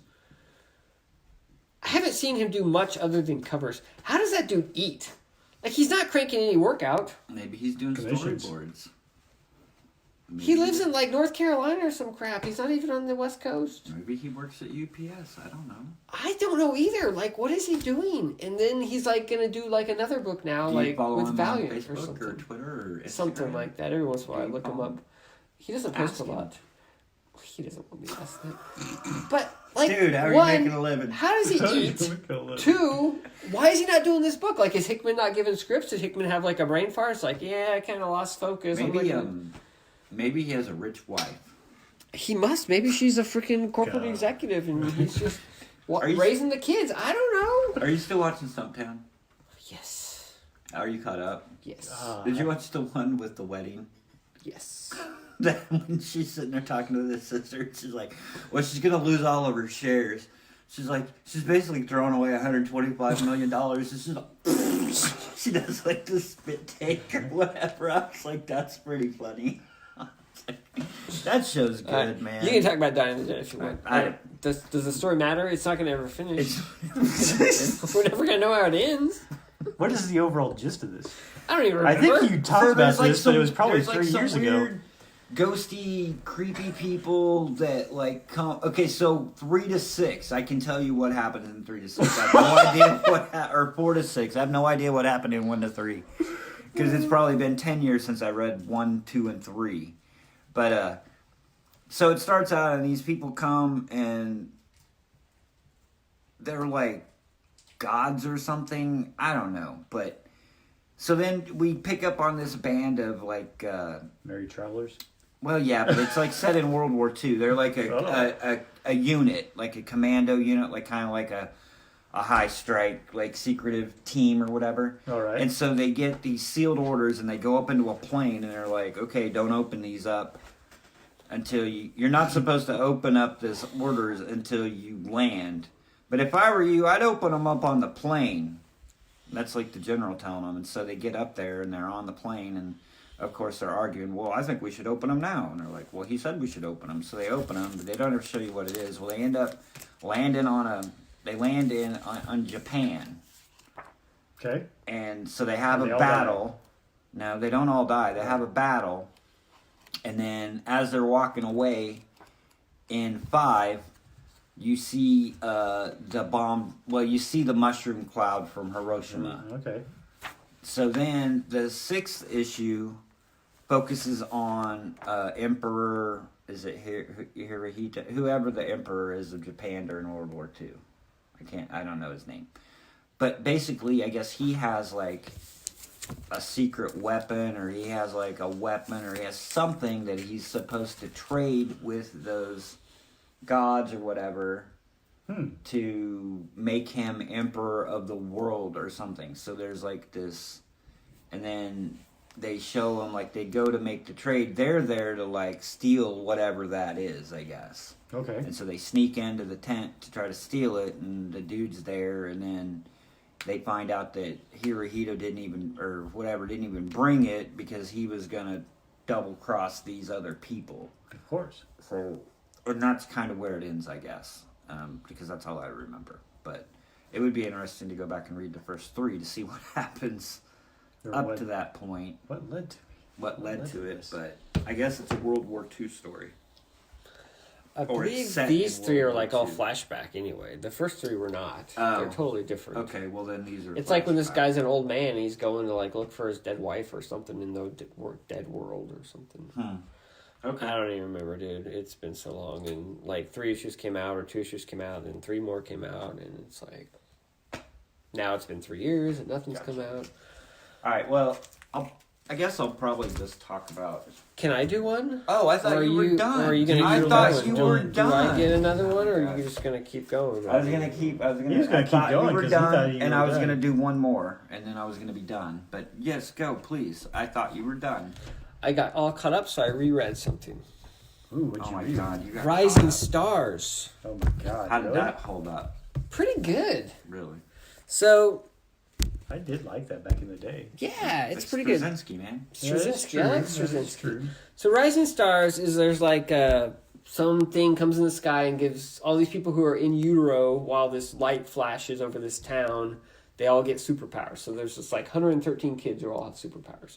And so they kind of all get raised together, and it kind of starts out with like a Watchmen thing where someone's killing the specials or whatever, you know.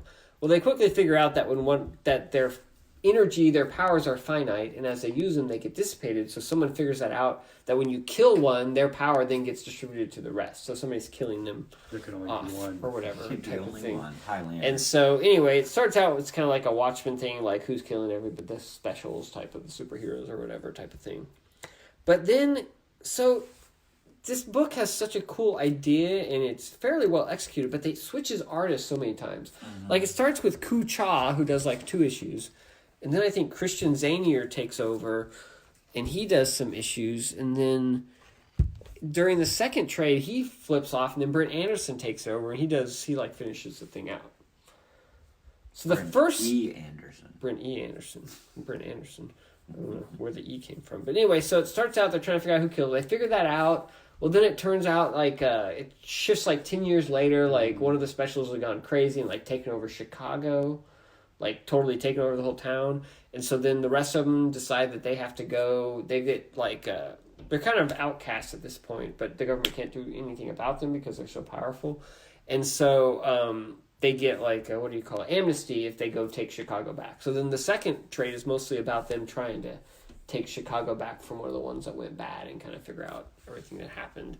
And then the third one is where it gets really interesting. It kind of pulls like a Squadron Supreme type of thing where, well, what if we kind of just made the world a better place? Like with all this power, what if we just used our power to just, solve all the world's problems type of thing. And so one guy decides like he's going to gather up all the nuclear weapons and store them where nobody can get them, and they're gone. So nobody has nuclear weapons anymore. Actually, interestingly enough, he like leaves every country with one nuclear weapon, right? So everybody's got one, but nobody has more than one type of thing.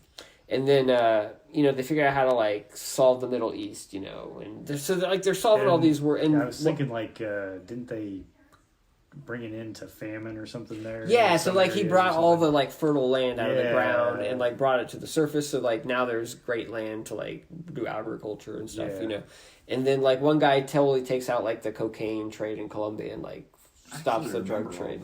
And so it's cool. And then it does have this cool, like, ending where, like, it kind of comes full circle and you kind of figure out what really happened and why it happened and how the cycle kind of repeats type of thing. So, I don't know. I thought it held up really well. I thought it worked pretty well. Like I said, if they could have just got one artist to just consistently do the whole thing, this book would have been 10 times better. Well, and probably come out on a regular basis at that point, too. Yeah, I don't know. I mean, the freaking... I just read it in trades. It must have been sporadic. Yeah. But, it was very sporadic. And that's why I think between trades especially, it feels rather disjointed a little bit. Because it does. Well, even within the trade, because the artist changed. And Brent Anderson, as much as I like the guy, he has a totally different style than Kuchar or Christian Zanier, who's more like sort of a J. Scott Campbell guy. And then you got Brent Anderson, who's like Brent Anderson. And it's like, well, that's... really changes the tone of the book, it changes the tone, and sometimes, I mean, you get used to the way that characters lurk a certain way, and then when you start changing it around, it just gets, is that to say really the same one, and things too. Definitely. So, but I really enjoyed it. It came together pretty well. I think it's a really solid book. I just wish they could have had the same artist throughout. He's doing a new book. Yeah, I ordered that. I ordered it. The Resistance. I ordered it too, but the website that I order my comics through, it's very hard to find because it's not listed, and then you have to like search for it, and even then it's hard to freaking find. I don't understand why it's not listed under the publisher. Under the publisher. It's like AWA is the publisher. It's like some new publisher. Yeah, but I've had trouble ordering the first two because I pre-ordered the first 2 issues, but I really had to work at it to get it to the point. With issue 2, I was almost like, F it, I guess I won't buy it. Yeah. Well, it's funny because Straczynski is very obsessed with this idea of superheroes and like how they would really affect the world. Like he did a similar thing in Supreme Power. He explored the same themes. And this new series looks like it's kind of a similar type thing. And it's like he really is interested in that idea, and he keeps kind of just trying to figure out how to do it perfectly. You know what I mean? It's like he read Squadron Supreme and wanted to like perfect that story, and he keeps kind of dancing around it until he gets closer and closer to making it perfect. It's cool that did you meet him? Yeah, I met him. Okay, I knew I did. I couldn't remember if you were with me when we did it together or if you were off somewhere. But it's just kind of cool because, like, Babylon 5 is probably, like, when it was on, it was, like, my favorite show. It still is a really good show. It doesn't age very well with, with the special effects. And some of the other stuff. But the storyline is solid. Like, it's a great story. Yeah. And it's just kind of cool to think, 10 years ago, like, actually met him. You know what I mean? You got to talk to him, and it's cool. Well, that was the main thing I think I remembered about it, though, too, because it seems like the first arc, it was a bit of a... It was pretty particular in a linear type of method, but it, like, was almost in the overall reaching of things now, the whole thing, almost a slow burn. It was so centered on this one, like, little storyline, type of thing, and then he really gets branching out to more of a overall world, I guess, type thing that's in there, and never really gets a lot of a chance though to really concentrate on some of that. To your point, I think, as well. And where they I think I felt like in the third one in particular, it was like, oh shit, I better wrap all this up. It still is really good. It doesn't feel as much as that as you go back and read it now. Like it feels a little more on purpose or whatever. Does it? That's good. But the art changes are jarring, and it kind of makes you wonder what the it just felt like to me was. When I read it at the time, it was so strong at the beginning. Yeah. And then the end, as it went on, it got a little weaker each time, and it still was satisfying. It just wasn't as strong as that lead-in. It's hard to say because, I mean, like, it's so funny because as it gets serious towards the end, Brent Anderson's doing the art, and he's like the Astro City guy, Yeah. And it makes the book feel kind of like Astro City, because it starts having that heavier themes. Yeah. Whereas the beginning, it's more like a little more kind of fun, actiony or whatever. Yeah, that's very true. And so it just shows you how important art is in a book and how it can set the tone. So anyway, interesting. I enjoyed it quite a bit. Hadn't read it since I think it's. Well, when did that come out anyway? It had to be it was- the early 2000s. Yeah, it had to at least be. I don't remember. My eyes aren't very good. Actually, it's copyright 2000. I think so. Wow. So right at 2000, 20 years old now. Okay, I'd really like to know what happened, what the story is behind this. They got You should- sued. Oh, did they? Well, they couldn't. Well, there's a dead rabbit was copyrighted or trademarked or something, and so they had to change the title. So I bought There's Dead your Rabbit. story. I bought. I Dead think there's Rabbit. there's a band or somebody who had the trademark to that, and they couldn't name it Dead Rabbit. So I bought Dead Rabbit #1 and Dead Rabbit #2. Yeah. And then it And changed then to. and then they changed to Dead Eyes. Is it the same thing? Yeah, it's the same thing. So you bought it twice? I bought it twice with a different name on it. Oh wow. So 1 and 2 of Dead Eyes is exactly the same. That's 1 and 2 Dead Rabbit 1 and 2. you think they would have just did 3 and 4 as Dead Eyes? You would think, but they didn't. Well, they got you to buy it They twice. got me to buy it twice. So winning. And you have all of these, don't you? I do. I have all of them. This is I why didn't you're- miss one. This is why you read solicitations. It's actually really good. I really like it. So it's really good. I support those Well, I like guys. Jerry Dugan and John McCrea. So Yeah. seems good. I'm like, so I sit there and cracking I up over read it. Dead Rabbit, and I'm like, I'm reading Dead Rabbit #1, #2, and I'm like, How'd you even make the connection? That's the same book. Dead did. Rabbit, Dead Eyes. Oh, you did it. You're That's like, why he's got 'em. Man, I wish this series had had finished, and you read Dead Eyes. Like, Yeah, and then this I is crack open- familiar. I crack open Dead Eyes. Are you and doing I'm it like Deja vu, alphabetical man. order? I was. Well, then why don't you read Dead Eyes first? Because that's EYES. Maybe I did read Dead Eyes first, and then I went to Dead Rabbit. And And you're I'm like, this is the I same just thing. read this. This is the same thing. I did. It was alphabetical. So I read Eyes first, and then I read Rabbit. And I'm like, what the hell? I just read this. And then I looked, Can I have and your I'm 1 like, and 2 of Dead Rabbit? And I'm like, Dead Rabbit came out before Dead Eyes. I was like, what is going on here? But anyway, it's a really good book, so I'm glad I bought it twice. I'll support these guys. Cool. All right. Okay, so it's about That this is like guy. a great story. That's.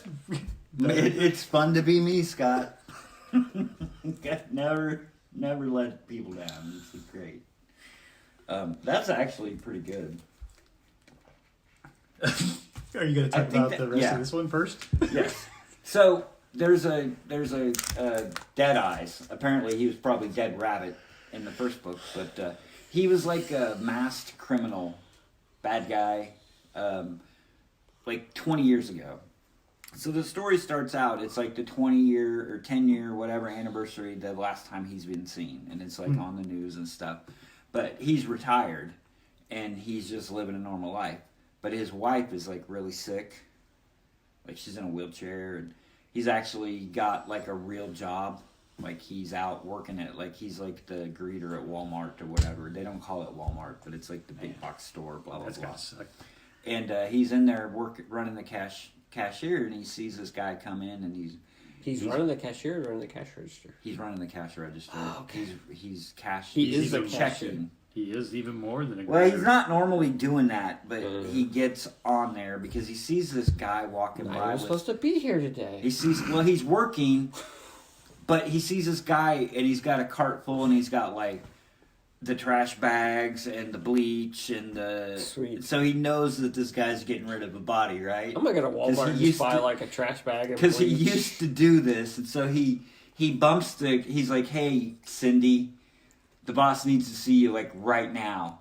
And so he ends up checking the guy out because he wants to see who the guy is, because he's going to follow him and go to his house and take this guy out. Because he's like a good guy now, I guess, or whatever. But anyway, so he gets the guy's credit card, and he's like, oh, our credit card machine's down. He's like, cash only.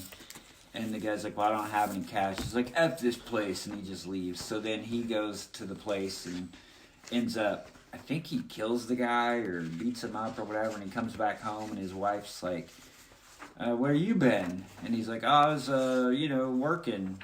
And she's like, you got blood on you. And he's like, yeah. So anyway, there's this big rumor that, like, his final heist, like, he ripped off this mob guy and made all this money. But he never ripped off the mob guy, and he doesn't have all this money. So apparently his wife has all these medical bills. So he decides, well, I'm going to go rob a bank so that I can pay off her medical bills. And so he gets in touch with, like, his old wheelman, his old guy that was his getaway driver. Pull me back in again. He's old now, and he's like, yeah, let's go do one more job. And so the guy's like, fine. Well, he goes in to rob the bank, and the dude's sitting out there, and he gets fucking wasted waiting in the car drinking. Mm-hmm. He gets wasted. And so when he comes out, he's like, the cops are right behind him, and the dude's passed out to drive. So he kind of pushes him over to the side, and he starts driving. Got a car chase. He ends up hitting a building, and that dude flies out the windshield, and now he's all fucked up. So he takes him to the hospital, and now he's got another guy that he's got to pay for. So he ends up, the people have been talking, and this gangster is like, oh, he's back. Like, they've sighted him now. He's like, we're going to kill him because he took all my money. Well, he finds out that another dude, like, one of the guys that worked for the gangster double-crossed him, took the money and blamed it on him. And that guy's gone now. So he's like, that money's got to be somewhere. And so he actually comes up with a plan to go and find the money that he supposedly stole, which was the big score or whatever. And I'm pretty sure it's ongoing, and it left off right around there. But it's a pretty cool, interesting story, and McCrae's art's really cool. I'm not, like, a huge fan of, like, Jerry Duggan as a writer, like, because, I mean, I've read some stuff of his, but I don't, like, follow him around. You know what I mean? Like, I do know what you mean. But it's a pretty good book. I enjoyed it. Cool. And I can't wait till they rename it. They had one guy. Republish 6 more issues that I'll buy. They had one guy design the logo for Dead Rabbit. Mm-hmm. And when they changed the name to Dead Eyes, they did not rehire that guy. They got someone else to design the logo for Dead Eyes. Okay. Wow, you were just full of trivia I on think this one. that's interesting. You think they were pissed off because the guy didn't do his due diligence on the Dead Rabbit logo? I read. I thought you were only doing one more. I got caught up on Deadly Class. Deadly Class is awesome. Cool. The art's great. Someday I'll read that. They moved into 89 now. They got out of 88 and now they're into I was in 89. the 90s. Huh? They're getting close to the 90s. You read Deadly Class, don't you, Scott? I did read the first trade. That's all you've read, Maybe the first trade. Maybe the first couple. Was it the first two, maybe? I never bought any more after that. Oh, so you had the first two, though? I think so. Okay, then I probably read the first two. I wonder if Mikey Way is Gerard Way's brother. Might be. Maybe it's his He son. is a young animal. It's probably his son. I don't think Jared Way has a son. If he does, he's like 2. So it's called Collapser. Why am I so... And it's a 6-issue one done. It's like done. I mean, I guess they could do a volume 2 or whatever, but it's like just 6 issues right now. Collapse. Collapse. So it's kind of interesting. So this guy, he thought you were just doing one knows more. parents, and he works. Well, he didn't really do Deadly Class. He just said, You were looking at Collapser. It is kind of an interesting book. It is kind of cool. So basically, he gets sent a black hole in a box. Of course he is. So like the black hole goes into his body, Interesting. and so like he has a black hole inside him. It doesn't work like that. Huh? Nothing. But it comes to find out that like his dad, who he never knew, Is a black hole. well, he went searching for this black hole and got it. And with the black hole, he like basically like took over this other planet and was like this dictator. Like this evil ruler dictator on this planet. I don't because he think had they the know what power a of black the hole hole. is. Well, The power of black hole will not let you take over a planet, and you can't put it inside you. according to this, you Mikey don't know Way, what a black hole is, sir. Mikey Way is the younger brother of Gerard Gerard Way. Way. There you go. Wow, It's his so brother. apparently if you're a rock star and you start your own imprint at DC Comics, you can just hire your brother to write. According to this, both of them were part of My Chemical Romance. Oh, so it's like a Van Halen type of thing. So, yeah, Mikey Way was the bass guitarist. So it's his brother. So yes. I figured there was a relation. I just didn't do the Google. I didn't do the work. So his father was this evil dictator. Well, What is his Eddie Van Halen's brother's name? did you know they were both born in like Denmark? Nope. I think I kind of knew that actually. Oh, What's his brother's God. name? Alex? Not Alex Van Halen. I think it is Alex Alex. Yeah. Yeah, they were born in Denmark. Those dudes are Damn. jackasses. Weird names. Well, Eddie Van Halen's lucky to be alive, apparently. That He too. had cancer. Well, what did Alex play? I don't know. I was Bass? never really a big Van Halen. Drums? Like, I listened to a few of their songs. Because I think the other guy who played either bass or drums, which wasn't Alex, they treated that guy horrible. Probably. And then their lead singer, they're always kicking his ass out and replacing him with someone else. Oh my god, dude. So, Kiss was in concert. Oh, yeah. Do you know who opened for him? David Lee Roth. Yeah. Yeah. That dude. Did you go? So, no, I did not go. Okay. I wouldn't be caught dead at a Kiss concert. But the only reason I would have gone was to see David Lee Roth because I thought it would I bet be he cool. did not age well. Oh no. And it was horrible. People were posting stuff on Facebook, like one of Nick's friends. He had posted like part of Running with the Devil. Oh, yeah. Oh my god, it was horrible. Like I would have demanded my money back. Like he was up there on stage. But you weren't there to see him. No, but it like hurt my ears to listen to it. Like he wasn't even trying. And so my son-in-law Shane, he did go to the concert, and I talked to him, and he's like, "Yeah, dude." He's like, "It was bad." He was like, he wasn't even like he would sing half part of the song and then come in and out of the song and sing it and just like whatever. Like he was just there. He's like, I don't know if he was like strung out on something or if he was wasted. He's like, but it was terrible. And Terrible. then another guy that I work with. Let's finish Collider. It's a great story. Jesus. All right. So his mom, the guy's wife, she sees that this guy's bad news, and so she ends up betraying him and stealing the power of The black hole. Of the black hole, and so then she kind of rescues the people, and then she ends up dying. She gets killed, and then so she bequeaths the black hole to her son. So Can't that bequeath the black hole he to has people. the power of the black. He has the black hole, and then the dad ends up coming back trying to get the black hole back. So there's like a showdown between the son and the father over the black hole. That sounds horrible. I'm not doing it justice then. Apparently not. It's not like You like read- it though? It was okay. It was interesting. Okay. It was fun. I liked it. I liked the concept, and Cool. it was fun. God, that worked out for you. Anyway, so I'm done. All right. Apparently. All right. Thanks for listening, everybody. We're going to wrap this up. What did you grab? You're gonna jump in on Deadly Class on issue All right. 38. No. Bye. See ya. Bye. What did you think though of this? It's good. I like it. told you It's I been read like solid. the first two, so it was like I at least up You're to still issue on 10. the Facebook thing, by the way. Oh yay! We're still live. Well, we're still talking comics. Excellent.